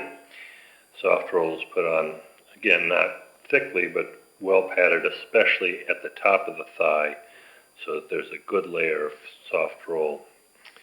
Any irritation with a Ponseti cast is likely to occur at the very top of the cast, so a number of good turns at the groin are important. Again, the plaster is rolled on smoothly with care not to put any tight bands in the popliteal fossa. Dr. Noonan has a pre-made splint you had previously seen using the roll to go back and forth over the front of the knee to strengthen the plaster at the knee without getting a lot of plaster in the popliteal fossa. Another simple technique is to use a preformed splint, as has been done here. The knee is kept at 90 degrees. And again, this will hold the abduction of the foot and avoid slipping. Short leg casts are ineffective because the plaster rotates and the abduction is lost, and they are much more likely to slip. Again, the plaster is molded and held until it is fully set. This is the appearance of the feet after the first cast. The casts have been trimmed down to the MTP joints dorsally, but a full toe plate is remaining. This allows the toes to move and stretch out the flexor tendons. Questions related? All of us are treating club feet, and doing the casting properly is really the key to getting good results. And this point about not continuously pressing on so we talk about the head of the talus as the fulcrum, but it's important to keep moving your thumb and not keeping it constantly on the head of the talus, because then you'll end up with pressure sores in that area, and I've seen that happen. So you have to be careful of just taking it off, putting it back on, but maintaining that as the fulcrum for your correction. In a very chubby child, if it is a very fatty child, chubby child, how do you manage your plasters? Yeah, the first thing is like we can give more, or we can keep the knee in slightly more flexion instead of 90. So that is one thing I have thought of. I don't know any other option. Yeah, there's to use tincture benzoin on those and use a very thin cotton roll. So then you reduce the chances of that slipping. I would suggest like please use soft roll. Many hospitals they don't have a soft roll available, particularly the government hospital. But for this, I think that it is better to use a soft roll instead of a cotton which our staff made from that big packet. So, more number of layers. So one layer only, or maybe? Yeah, one layer, one layer. so only. we have soft roll, but I prefer the cotton which our guy makes because he's been doing it for 40 years and he does a great job of doing it. So.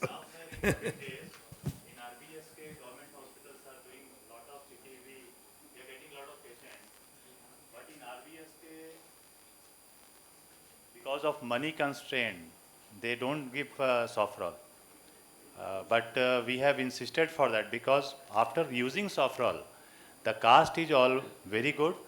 Second, we can extend up to the higher part of the thigh, clearing the groin, and the chances of slippage of cast is less. And keeping the knee more flexed, again we reduce it. The slippage of cast is less. In those cases only, sir, that I am, in those cases, you extend the cast higher up in the thigh. But don't be in the mid thigh. So how does soft roll help you to extend the cast higher? No, sir, it's not about soft. Because if we are taking that simple zigzag, uneven cast, uneven, and if it is not prepared nicely, it will lead to uneven casting. Yeah, if you have a... So I don't think the soft roll allows you to extend it more. It's just... Excuse me, sir. Sir, to add to what Dr. Sukalyan said, in a chubby child, what I find is initial days it was very difficult to locate the exact talar head, where to put the thumb as the fulcrum. So your tip on that, how to locate the talar head where we start in a chubby child. Okay, so that's very, very weight of a child, chubby child. The lateral malleolus is always felt, right? So we palpate the lateral malleolus. We go around 1 to 1.5 centimeter anteriorly and slightly downwards. And the first bony prominence which we feel is lateral aspect of head of talus. This is described in it itself, yes. Another method which can help in these chubby children is to extend the cast up to the tip of the toes, so that the constant movement of the toes means that pushback phenomenon is avoided. And this has been published in a recent article in IJO. I think they have described a tug test. After applying the cast, they give a trial of pulling the cast, and they have suggested few measures, like one of this is to extend the cast up to the tip toes. Hitesh sir, in Manipal, we, apart from the cotton, we apply the bandage.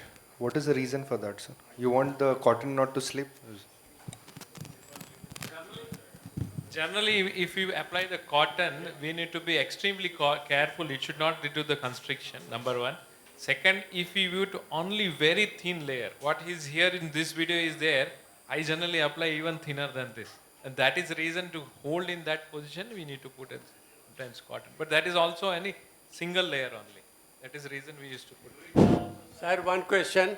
How to move the roll of the cotton and the plaster of Paris for the left foot and the right foot differently? Very good question. Yes. If someone has observed the video, they have very rightly shown how they wrap it. So that's a question. And I'm not going to play the video again. But let's say this is a foot which is right side foot. So to roll the bandage, we should go like this. So each turn is trying to correct the deformity. So we have to go like this for the right foot. For the left, we have to do it other way. I ask this question because I practice this thing. For the left foot, I have to go so that the forefoot is supinated. and for the right one, we have to go in the reverse way so that foot my colleagues, most of they don't bother for. That is why I raised this question whether it is a pertinent point or not. No, that's very pertinent point. Okay. Sir, to your question regarding the soft roll, if it's not available, one of my colleague in Gujarat, Surat, Chirag Balwani, he used only bandage, no cotton, only bandage, and then over there he applies plaster. Yeah, it is also practice because Balwani learned from Vellore. Vellore only put only cotton, only bandage. So there are the people put the cotton only, the ready-made cotton, the old cotton, cotton with bandage, or only bandage. If it is adequate bedding, So they are doing. Is it because of the cost or it's because of the technique they are working with? Do we still use and recommend DB shoes? Because there is a trend which I am seeing mainly, especially in this part of India. The orthotists, they don't know what is DB shoes. What is the current recommendation now? DB shoes is the Steinbeck brace. It's different from DB It's shoes. not the brace, the walking shoes after 9 months. Oh, that's a very important question. If we have gone for a concept treatment in night place, that's different. For daytime, I don't give DB shoes or raised heel or something like that, because I think that a well-corrected foot does not need anything except the routine thing which other child wears. What about you, Hitesh? That's my usual practice. But when they start getting a bit of recurrence, relapse or something yeah, is then different. we. Yeah. I do give the for DB shoes if I see about the dynamic forefoot adduction, or I do see about the child walks with the adduction, so that during daytime that will also hold in the corrected. Up to what age? Up to 3 years. 3 years. So, but that will only happen after the child starts walking. Yeah. So what do you do from 3 months to 9 months? That's brace, like exactly. But only daytime, only nighttime brace. No, full day, 23 years. I will give them, then reduce it, 23, then 20 hours, then, but I will give also. Daytime also brace. Okay, so Let's have see now this is a very controversial point and we would like to have know the opinion. Let's start with Ritesh. Dennis Brown splint, at least 23 hours a day, and then every month go on decreasing the brace time by around 1 hour per month. And this is till I reach 16 hours per day protocol. And once the child starts walking, I continue with her CTV shoes during the daytime and splint at night. So CTV shoes, DB shoes again. Yeah, DB shoes. Again, just to add, sir. Up to the age of 3 to 4 There are years. people who are giving AFO. Is that acceptable, recommended? What, sir? Because when I send for DB shoes, they give AFO and send the patient back. That is what the problem is here. Okay, I use AFO only AFO in the brace. So instead of a simple shoes, I use AFO when child is bringing out the foot out of the brace. So I think that if you want or if child wants to bring the foot out of the brace, he has to plantar flex. Then only it's possible to bring out the brace. So in that case, maybe like say 6 months, 7 months down the line, when family says that now 6 times a day or 7 times a day, the child is bringing out the foot from the brace. In that case, I convert it into AFO type of shoes. But again, the rest of the thing is same, 60 or 70 degree rotation, external rotation, that is there. But only if it's coming out, otherwise not. So the recommendation with the Ponseti thing for the bracing, firstly, it's this Dennis Brown splint is confusing because you should call it a abduction Something like brace. a Steinbeck. Yeah, Steinbeck abduction brace or a foot abduction brace. Now, the recommendation from the Ponseti school is 24 hours for the first 3 months. After that is night and nap times. So that's what I follow. So does this mean no one else follows that? No, I follow almost. No, it doesn't make it 16 hours, yeah? 8 hours at night and maybe 2 or 3 hours during the day, yeah? An infant sleeps for about 14 hours. So that comes to like say 14 to 16. 14 to 16. After getting full correction, we give normal shoes during daytime till the child starts walking. So we don't give shoes, because at that We stage, don't give why any do you TV need shoes? No, sir. If they're not walking, why do you need shoes? No, sir. Till the child is non-walker, the child is in a splint. That is the stin. The moment child starts walking, it is a normal shoes. Yeah, welcome, Dr. Sandeep. Yes, so to keep the corrected position of the foot, we Child need is to give non-walker, the shoe. Yeah. splinted, child is walker. The moment child is awake, child is walking, normal shoes. Normal, yeah. This is we follow. And if there is any recurrence or Even I something do follow the same. accordingly we treat.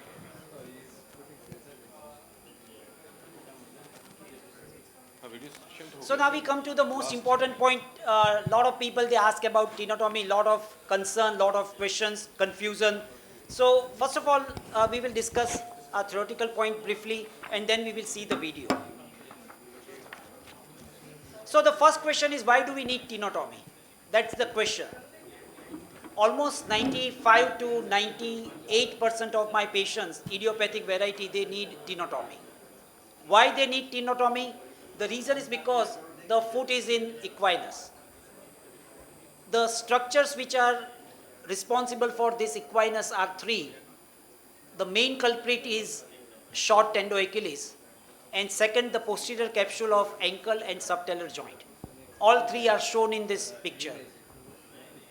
Now, when we try to correct this equinus by dorsiflexing the foot, something like an arrow which is shown over here, and if posterior structures are not getting stretched, in that case, the foot will break at midfoot.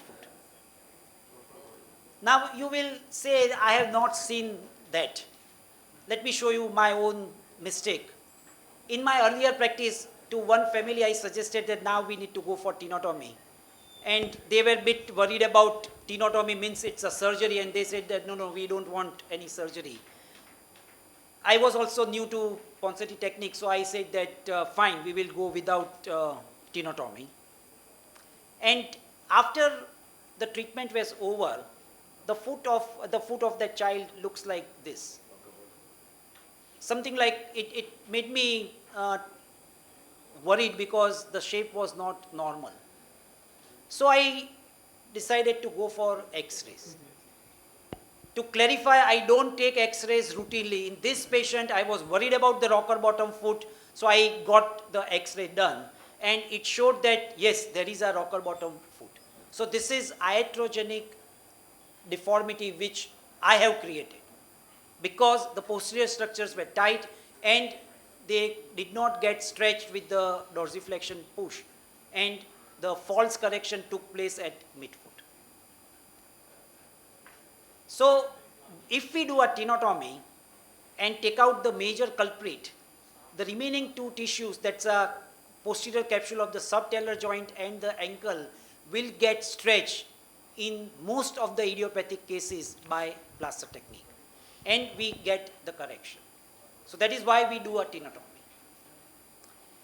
In what percentage of cases do you need tenotomy? In my practice, 95 to 98% of cases. Hitesh, in your? 98. Sir, almost the same, yeah. So that means that not all the cases, the milder variety can be treated without tenotomy. The technique of tenotomy, that's again a very important thing. The child should be relaxed. How is your personal preference?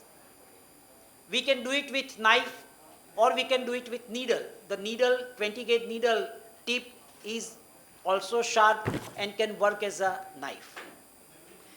There are various techniques, but the technique which I prefer, I am describing, and we need to go from medial to lateral side. That's the important thing. The reason is because there are important neurovascular structures on medial side. So when we start from medial to lateral side, and instead of that, if we go from lateral to medial, and if we extend our knife, then we may damage the neurovascular structure. So it's always better to start from the side of neurovascular structure and move away from it. And the most important point, always at the end of tenotomy, you should feel a pop sound. Even your assistant who is not touching the knife, he is away from the patient will also hear that sound. So if you don't listen that sound, then think that probably your tenotomy is not complete. So we are looking at the child from behind. We are looking at the heel. It's the leg is horizontal. So these are the tendoachilles and the tendon, the calf muscle and the tendon. These are on the upper side, that's the medial side, there are neurovascular structures. So we put a 15 blade knife parallel to the tendon. Once we are in the skin, then we rotate it 90 degree so that the cutting edge of the blade is towards the tendon, like this. And once we do that, then we go from medial to lateral side and we cut the tendon. And at that point, we should hear a click. So this is a video of my colleague is operating.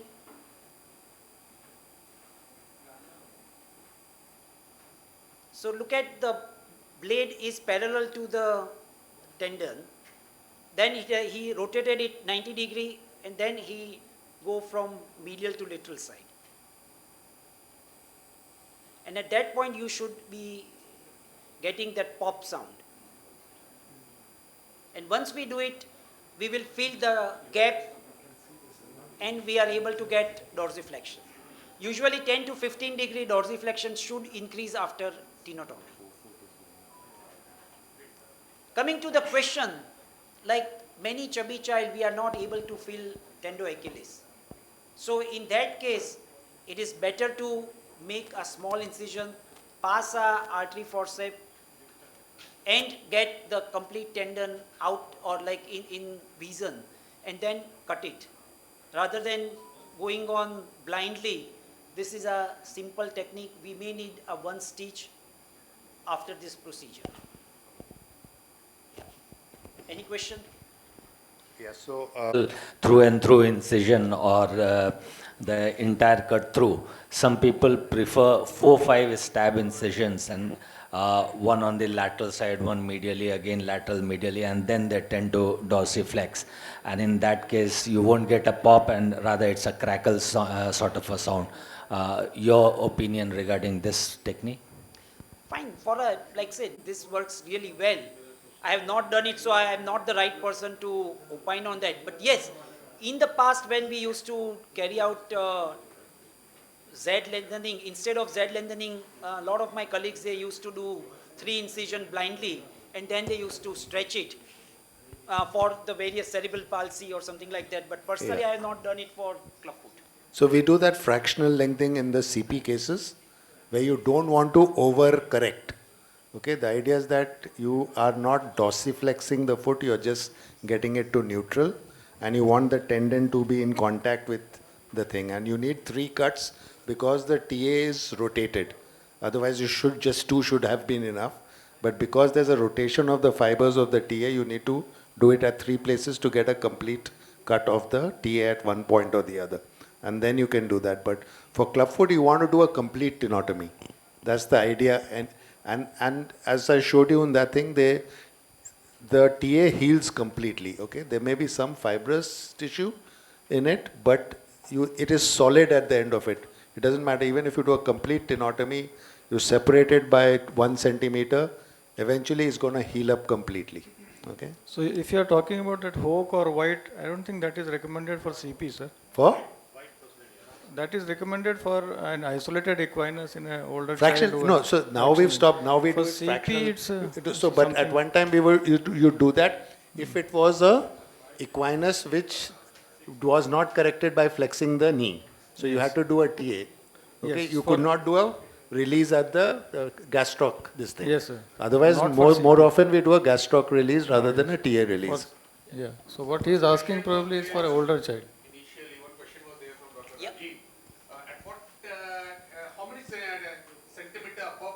Infant for tenotomy. We have performed a tenotomy, but we are not getting the dorsiflexion. How do you approach that? Okay, a good question. Particularly for a newborn, it's okay, but otherwise in older children, what I have done when I have anticipated this will happen, I have kept the K-wire ready. I insert a K-wire in the long axis of calcaneum and use that as a joystick to dorsiflex the foot. But that is in a child who is 1.5 year, where I anticipate that tenotomy has been already done. I am doing a repeat tenotomy and I may not get full correction. So instead of giving just a dorsiflexion push, which will result into flat top talus, I try to give a direct force to calcaneum. Again, my experience is only 2 cases, but that is what I have done. So if you had correction to close to neutral in your casting, and then you're not getting dorsiflexion, that means your tenotomy is not complete in a idiopathic clubfoot in a small child. Okay, so then I think you have to find ways of making sure your tenotomy is complete. Do a mini open, make sure there'll be some fibers which, so one of the things that happens is when you go medially, you actually spear through the tendon, and you cut laterally, there's one little bit in the medial which is still there, because your knife has actually speared through the tendon and not gone medial to the tendon. So you need to make sure that you've cut it completely. So inevitably, if you do not get dorsiflexion when you've thought you've got your complete tenotomy, it means your tenotomy is not complete. Okay? That is a very common scenario in teratologic CTVs. Yes, so that's different. Question on this topic initially, Okay. and luckily you are here to answer it. Okay. Fine. So just after a few months, I was here a few months ago for the hip symposium, and thanks Jaswinder for having me here again. So we have already covered all the basics of CTV, and now I'm going to discuss one problem of CTV which is not very uncommon, and that is dynamic adductors. So first, let us understand what exactly is dynamic adductors. So suppose that this is a child with bilateral CTV. He has been, appropriately and adequately treated by Ponseti protocol of serial casting, manipulation, and tenotomy, following which the correction has been maintained by application of the foot abduction orthosis. Now he has reached the walking age, and as you can see, his feet are pretty well corrected. But when the child starts walking,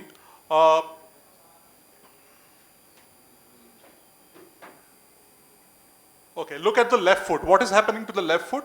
The left foot is going into supination, and the initial contact is on the lateral border of the foot. And this is what is dynamic adductors. Now, a recent paper which was published in 2022, a multinational team of experts, they proposed a criteria for diagnosing dynamic adductors in a child with CTV. And these are, number one, during gait, the forefoot should go into supination during the swing phase of gait, and the initial contact should be along lateral border of the foot, so that's during gait. On clinical examination, if you ask the child to dorsiflex the ankle, the forefoot will supinate with respect to the leg. And initial contact being along the lateral border of the foot, you will see callosities along the lateral border of the foot. So these 3 criteria have been proposed for diagnosis. And the cause that has been proposed for the causation of this dynamic adductors is imbalance between the tibialis anterior and the peroneal muscles. That is imbalance basically between the inverters and the everters of the subtalar joint. So is dynamic adductors a relapse? And there is a bit of controversy regarding this. There is a group of authors who says that yes, it is a dynamic relapse, but there is another group which says that imbalance is something which is inherent since birth. It is only that when the child starts walking, it becomes manifested, and therefore technically this cannot be called a relapse. This is something which has been present right since birth.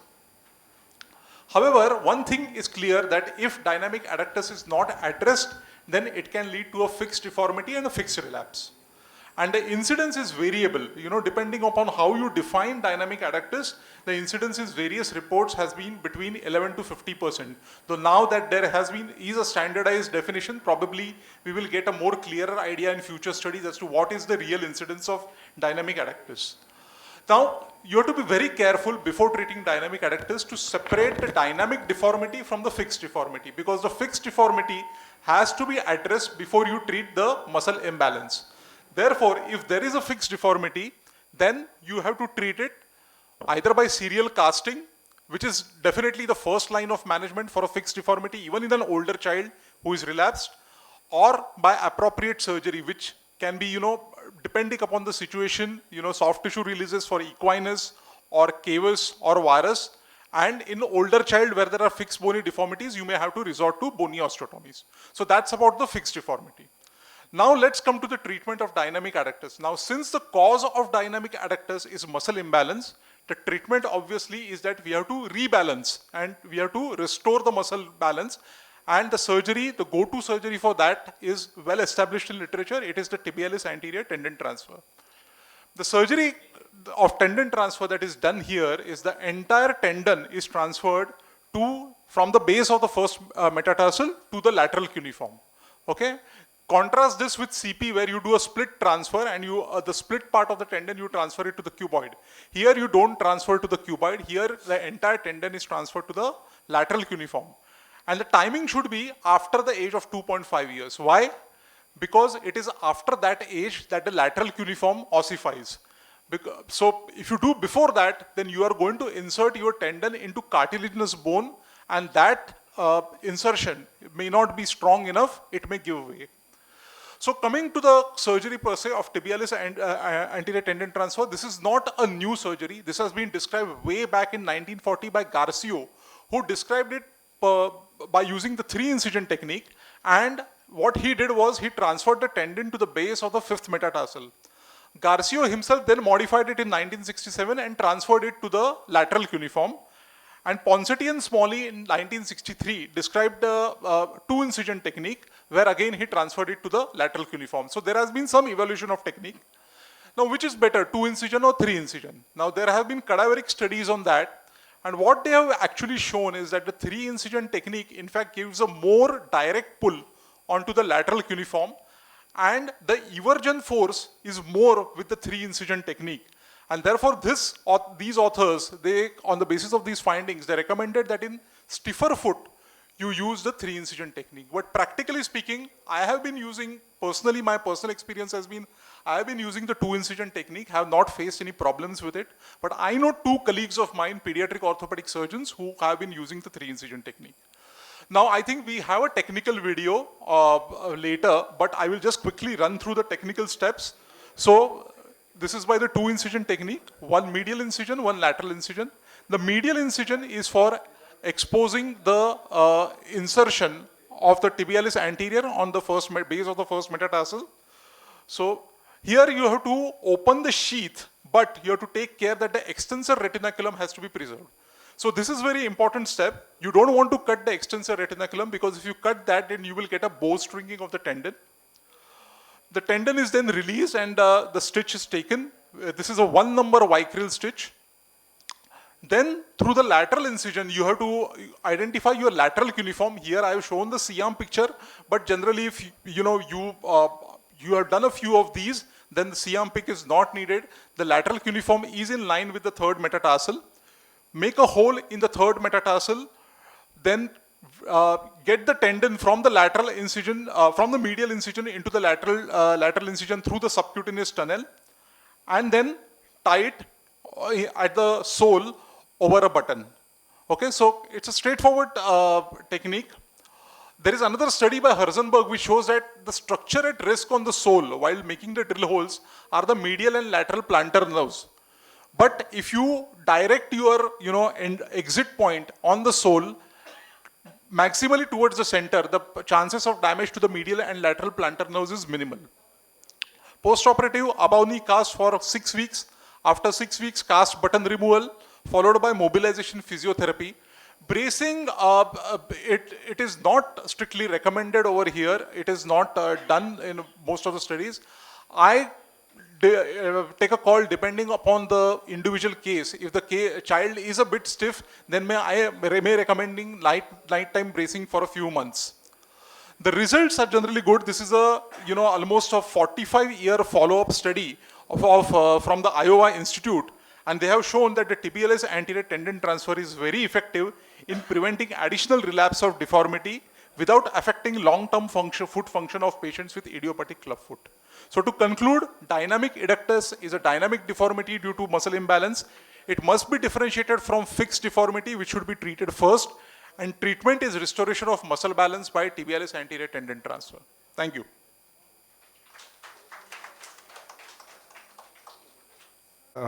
Putting it, tying in, About 10-degree dorsiflexion. Not the maximum, right? That is generally what is possible in this. Because already a flat top talus that is there. But some of the latest literature suggests, here sir, here, yeah, that a split tendon of the tibialis anterior has a better result rather than to completely That is recommended in cerebral palsy. So cerebral palsy is a condition where the muscle is spastic and you don't want to transfer the whole, muscle laterally, because then that will result in a, reversal of the deformity. In clubfoot, it is always a full tendon transfer, but in cerebral palsy, you do a split tendon transfer. It is not split transfer is not recommended for CTEV. Sir, I have a question here. Yeah.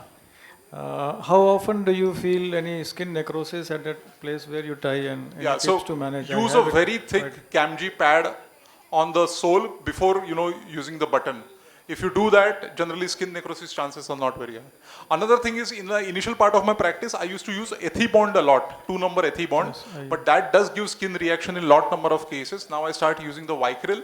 So the Vicryl, another advantage is many times after 6 weeks when you remove the cast, the button comes off along with the cast. You don't need to cut, that additional trauma of removing the button is, the child doesn't have to endure. So that is another advantage of 1-number Vicryl. Thank you. Hello, one question. Doing lots of sports at Paras Hospital. So I do this biceps tendon tenodesis with tenodesis screw or something many a times, so I block and all these, in which you don't need to drill complete through and through. So any experience of that with the use of that? Pediatric orthopedic surgeons are very poor surgeons. They don't have access to those bioabsorbable or fancy interference screws. So one way of making it more expensive. Actually, what has been probably recommended also, that you don't rely solely on the suture which is there on the plantar side. At the end of the surgery, you have to pass sutures through the cartilage of that bone and cartilage of the cuneiform. So you are anchoring on the top. The bottom is just like a check ring. Literally take the whole of the tendon inside the bone. It has been described. What you are saying has been described. Yeah. People who have access to that, those bioabsorbable screws, interference screws, they are using it. But our class of patients, we want to keep the cost to a minimum. Yeah. So thank you very much, sir. And we are overshooting the time, so we close this session now. We close. Thank you. Thank you, Chair.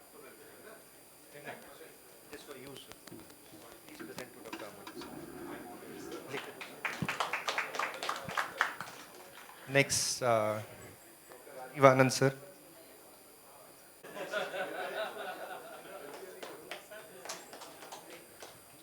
Dr. Bashir Alam, sir.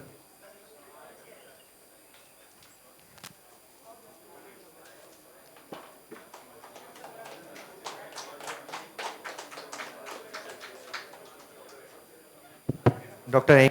Sir, N.K. Singh, sir.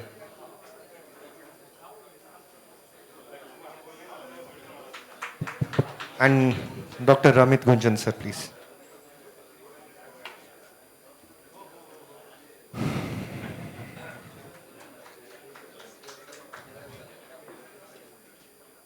So thank you all the chairpersons. Thank you, Sandeep, sir. We move to the next session, and Dr. Rajiv Ranjan is the next session. It is on congenital vertical talus.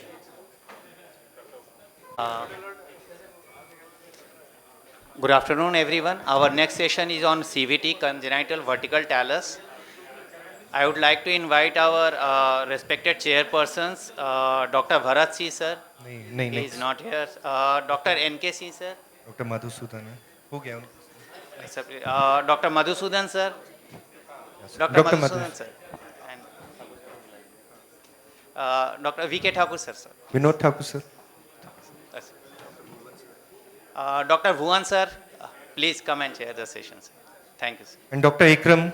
Dr. Ikram, sir, please. All upon Dr. Dhiren, please. Dr. Dhiren, please, your talk on pathoanatomy and diagnosis and errors, please. So this session, I will try to create a platform so that the subsequent lecture becomes very easy for you to understand. So congenital vertical talus, there are a lot of synonyms Some people call it congenital convex pes valgus, rocker bottom foot, congenital rigid flat foot. Now, we need to remember that unlike club foot, where majority of the cases are idiopathic, here 50% of cases are associated with spina bifida, arthrogryposis, or chromosomal abnormalities. So 50% of the cases are idiopathic, remaining are secondary. The points which we will discuss are the pathology, the diagnosis, and the treatment rationally. I am not going to discuss anything about treatment, but I will just give a background like why we need to treat these children.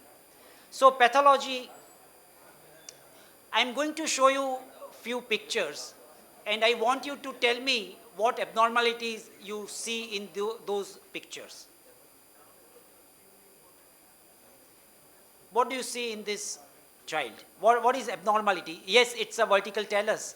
What do you see? Loss of arch of foot or reversal of arch, right? Good. Then equinus, very good. And the forefoot is in dorsiflexion because there is a hind foot is in equinus and the forefoot is in dorsiflexion. That results into reversal of arch.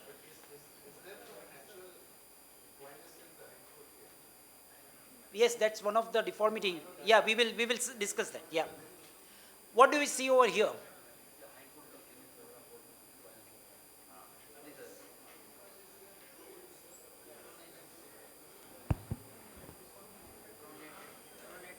Pronated,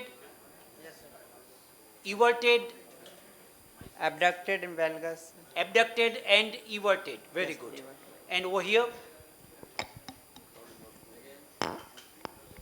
the forefoot is abducted, not adducted, abducted. And we see the medial side of the foot more prominent. Here, there is complete reversal of the arch on a lateral side of the foot. So the pathology is like if we combine everything, the pathology is hind foot is in equinus and valgus, the forefoot is dorsiflex, abducted and everted. The plantar surface is a rocker bottom. So instead of a concavity, there is a convexity. And the important thing which we cannot see from outside, but when we understand the pathology, there is a dislocation of the talonavicular joint. That's the most important pathology of the vertical talus. So if we see this, the lateral aspect of the foot, the talus is shown in green.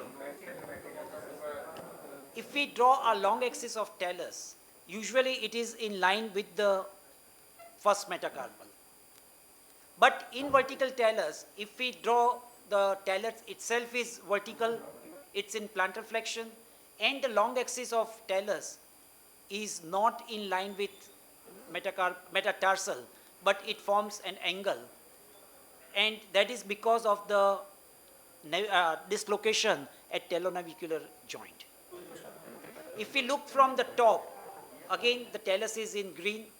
Usually the long axis of talus is in line of the first metatarsal. But in vertical talus, the long axis of talus and the axis of the first metatarsal, it's not in straight line, but they form an angle. And the forefoot is abducted, like this. And if we see this, the soft tissues, the tendoachilles is short. This is the arch of the foot is reverse. So both tendoachilles is short and the arch is absent or is reverse. The structure on the dorsum, that's a tibialis anterior, is again short because there is a dorsal dislocation of talonavicular joint. So now the most important thing, how to diagnose. For that, in a case where we are not sure, where we are in dilemma, we take a lateral X-ray and we know that the long axis of talus and the long axis of metatarsal, they are in straight line. So they are in straight line like this. This is normal. Case 1, this was the X-ray. Now, if we draw a line, this is long axis of talus, and this is long axis of the first metatarsal. It's not straight, but it forms angle, and the first metatarsal is dorsally angulated. Now, the most important thing is like when we are suspecting a dorsal dislocation, we need to take the forefoot or the foot into plantar flexion and then need to take a lateral X-ray. This is the most important thing for diagnosis of vertical talus. So now the same patient, we have plantar flex the foot, and now we are drawing the lines. So this is the long axis of talus, and this is long axis of metatarsal, first metatarsal, but still they are not aligned. It's still dorsally angulated. So this confirms the diagnosis that this is vertical talus. Lateral view in full plantar flexion, maximum plantar flexion which is available. Case 2. This shows that there is a talus is vertically oriented. This is long axis of talus and the long axis of metatarsal. Again, it looks that it's dorsally angulated. Now the same foot, when we plantar flex and we draw a line that says that they are almost parallel, means this is not vertical talus. Some people call it oblique talus. Now the third point, the rationale of treatment, why we need to treat this condition. So we treat this condition for variety of reasons. This we need to tell to the family when they come to us, when they present to us, and when we say that the child requires surgery, and most of them, they are not really agreeable to the option of surgical treatment. So at that point, we need to explain them that appearance is one thing, but the more important thing that this leads to abnormal weight bearing. And if we don't treat it over a period of time, it leads to callosity and pain. So these are the reasons why we need to treat. So the take-home message is about 50% of the cases of vertical talus are secondary. The lateral view in plantar flexion is very important for making a diagnosis, and treatment is required for prevention of pain. Child does not have pain in the initial few years. The pain will appear later on. So always families are very reluctant because the preventive concept is not popular in our country. So we really need to take efforts to explain them about the requirement of surgery in this condition. Any question? Or we take questions later on together? Thank you. Now I call Dr. Sukalan, please. Everyone, it's an honor to be here. Thank you so much, organizers, RF India, POSI, and Paras Health. So Dhiren sir has always been a great help to me, and today also he has made my job easier by setting the stage. So the end point of casting session, the foot looks like CTV. That could have been the last slide of the first slide itself. So let us go and elaborate that. So we are going to discuss about Dobbs technique, which essentially includes casting technique, but is not just limited to casting itself. Just like Pirani's, just like Ponseti's concept, the Dobbs technique consists of well laid down protocol, which the author had first described in late 2006, and again he has made some changes in 2015. Both those articles are freely available. So the steps are pre-treatment radiographs, serial manipulation and casting, which is popularly known as reverse Ponseti technique, which essentially includes 5 to 6 plasters to be particular. And then again clinical assessment, radiograph at the end of the casting with the plaster on. And then proceed for surgery, which I am going to skip because Dr. Hitesh is going to take it. And then post-op protocol.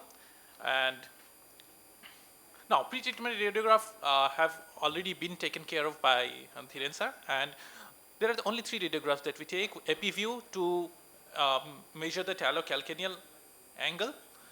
The lateral view in maximum dorsiflexion, which shows persistent hindfoot equinus in the form of reduced tibio-calcaneal angle. And a lateral view in maximum plantar flexion, because there is a dorsal subluxation of the navicular as evidenced by, as already described, increased talar axis first metatarsal base angle or tamba. So these 2 views are necessary and sufficient for a vertical talus to be radiological diagnosed and to be treated. Now, manipulation casting, everyone present in this room knows about Ponseti technique of casting, right? So then you can very well do the Dobbs technique of casting as well. In vertical talus and clubfoot side by side, in vertical talus, the forefoot is dorsiflexed, as we have already learned. There is abduction, there is valgus, in comparison to forefoot, plantar flex, adductus, and varus in clubfoot, and equinus is common to both of them. Now, steps.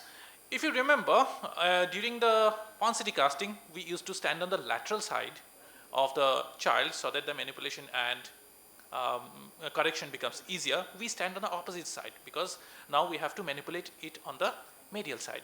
Locate the medial aspect of the teller head, just like we located the lateral aspect of the teller head, and it is in similar position, so as to say it is just a finger breadth anterior and distal to the medial malleolus. So medial malleolus is one of the bony prominences that are very familiar with us, so there should be no problem in locating the medial head of the talus. Now the hand position. So this is a vertical talus model here, and there is a CTV model here. So we take the thumb over the medial aspect of the teller head, and we go just the opposite that we used to do in clubfoot. So bring the rest of the foot into plantar flexion, inversion, and adduction. And as in Ponseti technique, we do not try to correct the equinus. And there is one exception in vertical talus with respect to clubfoot. That is, in clubfoot we have a special fast plaster technique, but here all the plasters are similar. In all of them, we are going to place our thumb into the fulcrum, which is the medial aspect of the head of the talus, and bring the rest of the foot into plantar flexion, inversion, and adduction. We do not lock the calcaneum as in clubfoot and let the hind foot go into varus by the virtue of kinematic coupling by indirect method. So here you can see the congenital vertical talus at the end of the manipulation should go into varus. So the serial plaster endpoints, the hind foot should be in marked varus, and the foot should look like an untreated clubfoot. The one on the left side was actually a vertical talus to begin with, but now it looks like an untreated clubfoot. How many plasters to put? It's 5 to 6 plaster, whether or not the deformity is corrected. At the end of the plaster session, that includes about 5 to 6 plasters, we take a lateral view with the cast on, and that essentially means in maximum plantar flexion, and that correlates with our first radiograph, and then we can easily correlate with that. Now X-ray is going to tell us what to do. If the talar axis first metatarsal base angle is less than 30 degrees, we are going to proceed for surgeries, which we are going to do even if it is more than 30 degrees. So what does it tell us then? If it is less than 30 degree, we just put the foot in corrected position and pass a retrograde K-well, easy and simple. And then we do the tenotomy, which will be taken care of by Hitesh sir. If it is more than 30 degrees, then we should be ready with joystick reduction with the help of K-wells. That is the only thing that the radiograph is going to tell us. Now, what is the post-op protocol? We skip the surgical part and then come directly to the post-op protocol. Ankle should be casted in neutral. At the end of 2 weeks, we change the cast and put the ankle at 10 degrees of dorsiflexion, which remains there for another 2 weeks. So at the end of 6 weeks, we are going to discard both the cast and the K-wire. And we employ a shoe and bar brace for 2 months, similar to that we see in Steenbeek's foot abduction brace. This should be continuously 23 hours a day for 2 months, and then only during nights and naps until the child starts walking. And they used molded AFOs during walking and bracing at night. That shoe and bar system has no inherent dorsiflexion, no abduction. So in all respects, it is neutral. Till what age? It should be till 2 years. But why do we wean so early?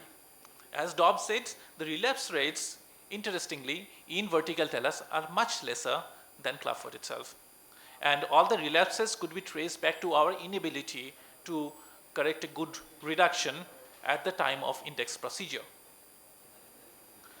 I would also take the opportunity to have many more discussions on all aspects of pediatric orthopedics in the 38th Annual Conference of Pediatric Orthopedic Society of India, which is going to be held in Guwahati, 16 to 19 Feb. I hope I can reciprocate all the warmth and hospitality I received here. All are welcome to register. Thank you. Posterior capsule release. And you made my job easier. Actually, I'm going to talk on the surgical management, but before going into the surgical management and the congenital vertical talus, he has very nicely emphasized the difference between clubfoot and CVT. One of important issues there, CVT is rare than the clubfoot. Number one, clubfoot is very, very common. Second point, which Dhiren sir has already said, is half of the patients are not idiopathic.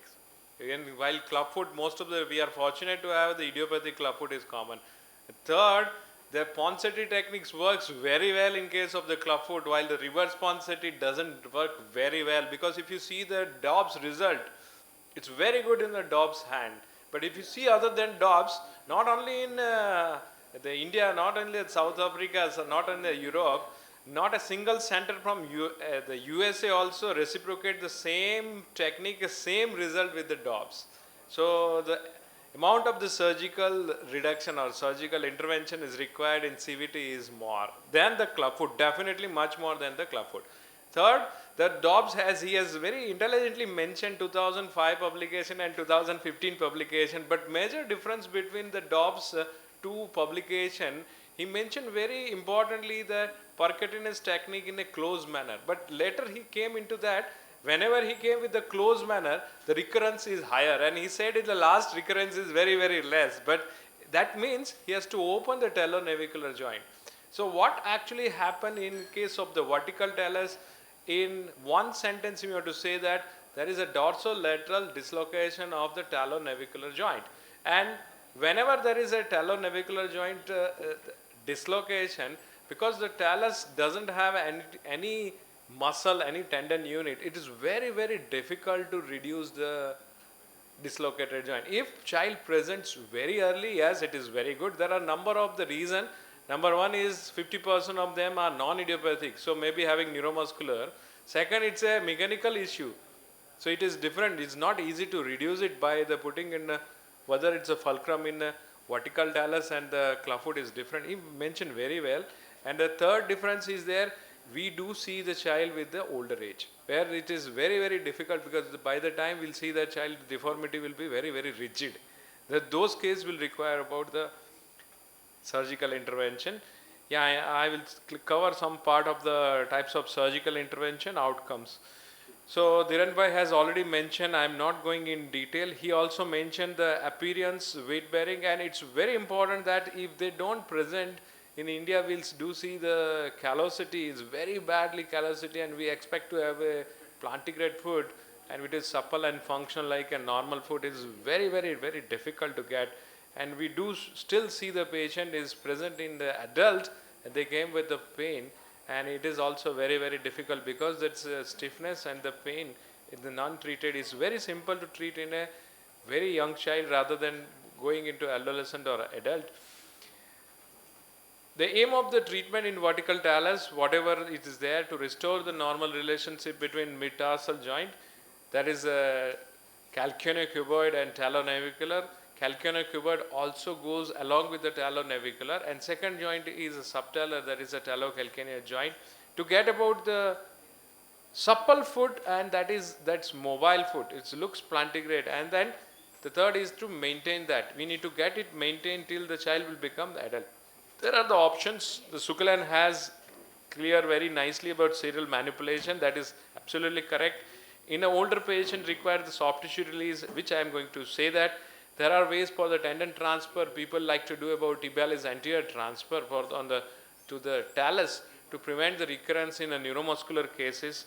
In older patients, naviculectomy and subtalar arthrodesis is there, particularly when child present beyond the 7 years and beyond 12 years, as rightly mentioned, The triple arthrodesis is less and less, but if it is a painful and stiff, not in the primary for that.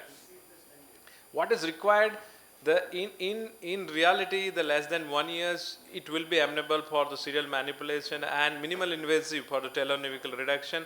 If older than 2 years, it will require most commonly in the soft tissue release, though the Dobbs himself suggests that you can do the serial manipulation up to 12 years. I'll emphasize because he said the serial manipulation is, in his own technique, is acceptable. He doesn't do the soft tissue release. But this is my personal experience. In an older patient will require about soft tissue plus minus the naviculectomy or a subtalar fusion, and older, more than 12 years, is required triple arthrodesis. I'll directly go on a surgical aspect, which I go with the dorsal incision. If it is an oblique talus, I put a very small incision on a talonavicular. If it is required to have a late presented with all the deformity will present, the hindfoot equinus, hindfoot valgus, forefoot abduction, eversion, then it will require the complete, the subtalar as well as the metatarsal joint release will require about dorsal incision. That is the general incision of mine, that is on the dorsal approach. That is a 2 incision. First to address all the dorsal structure from the dorsal incision, and second incision on the posterior aspect to address about the tendo Achilles and the posterior structures tightness for the subtalar and ankle. Previously it is described by the horizontal incision or a vertical incision. There are both are described in the literature, but we generally used to take about the dorsal incision. So we were actually, when we started that, we were scared that dorsal incision will have the necrosis, but we didn't find any problem. See, this is the pathology what Dhiren sir has said, that what is needed is to have a talonavicular reduction. That is the key part of the surgery, is to reduce the talonavicular joint. So after the, as Sukalan mentioned, that all the 4 plasters, if you take the child under the anesthesia for the tendo Achilles stenotomy, if it is the, we need to say it is the oblique talus, it's reducible, we can put about the, like he mentioned about TEMBA, but most of the people say is excellently mentioned, but there is a TEMBA is less than 30 and TEMBA is more than, is a talo angle between the talus and first metatarsal, that we need to take about the base between that. But in reality, if there is a reducible, we can put about the wire between talonavicular joints. If it is not reducible, we need to open at the talonavicular side on the medial side.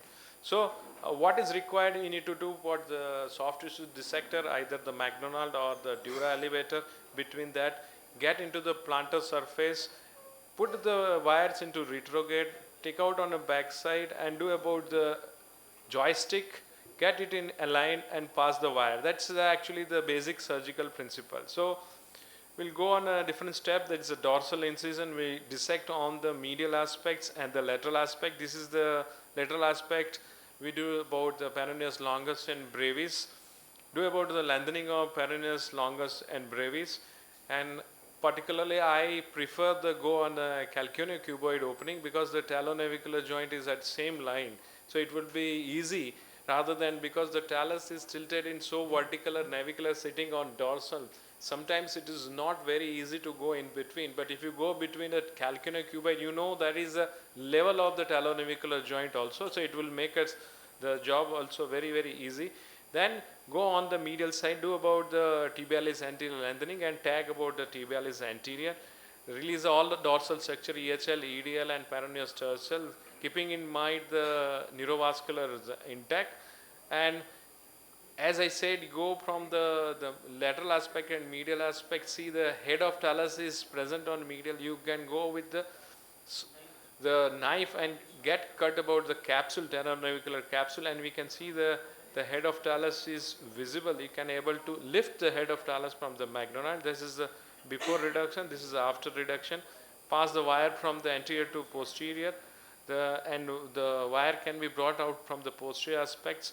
Get it a joystick, get it reduced, get a good arch, and pass about the wires. And we can see that it's a very good arch after the reduction. Many people prefer about the tibialis anterior transfer to the talus. I suggest, I recommend only in the neurovascular cases, because where there is an imbalance or there are higher chances of the recurrence is there. Otherwise, we'll do about the lengthening and put about the cast for the 6 weeks, wire and cast to be out after 6 weeks. There are a few cases. There is a child with a multiple congenital contracture with deformity. It's a vertical talus not getting reduced in the plantar flexion x-rays. This is a post-operative x-rays. That is a 3-year follow-up. Child is having quite reasonably foot plantigrade, and these are the x-rays. This is a second child that is a 2.5 year with vertical talus. This is a 4-year follow-up with the reasonably looking the foot. It's from the medial aspects, and then it's from the posterior aspects. These are the x-rays. The other child, so this is the dorsiflexion and plantar flexion after the dorsal incision. We hardly see any incision. We can see the scar mark on that, which it's healed quite well. These are the 2.5-year-old childs, and after the healing, it's quite okay. The arch been well. This is the another child's having follow-up after the 5 years. The talus looks reasonably okay, and the clinically also looks okay.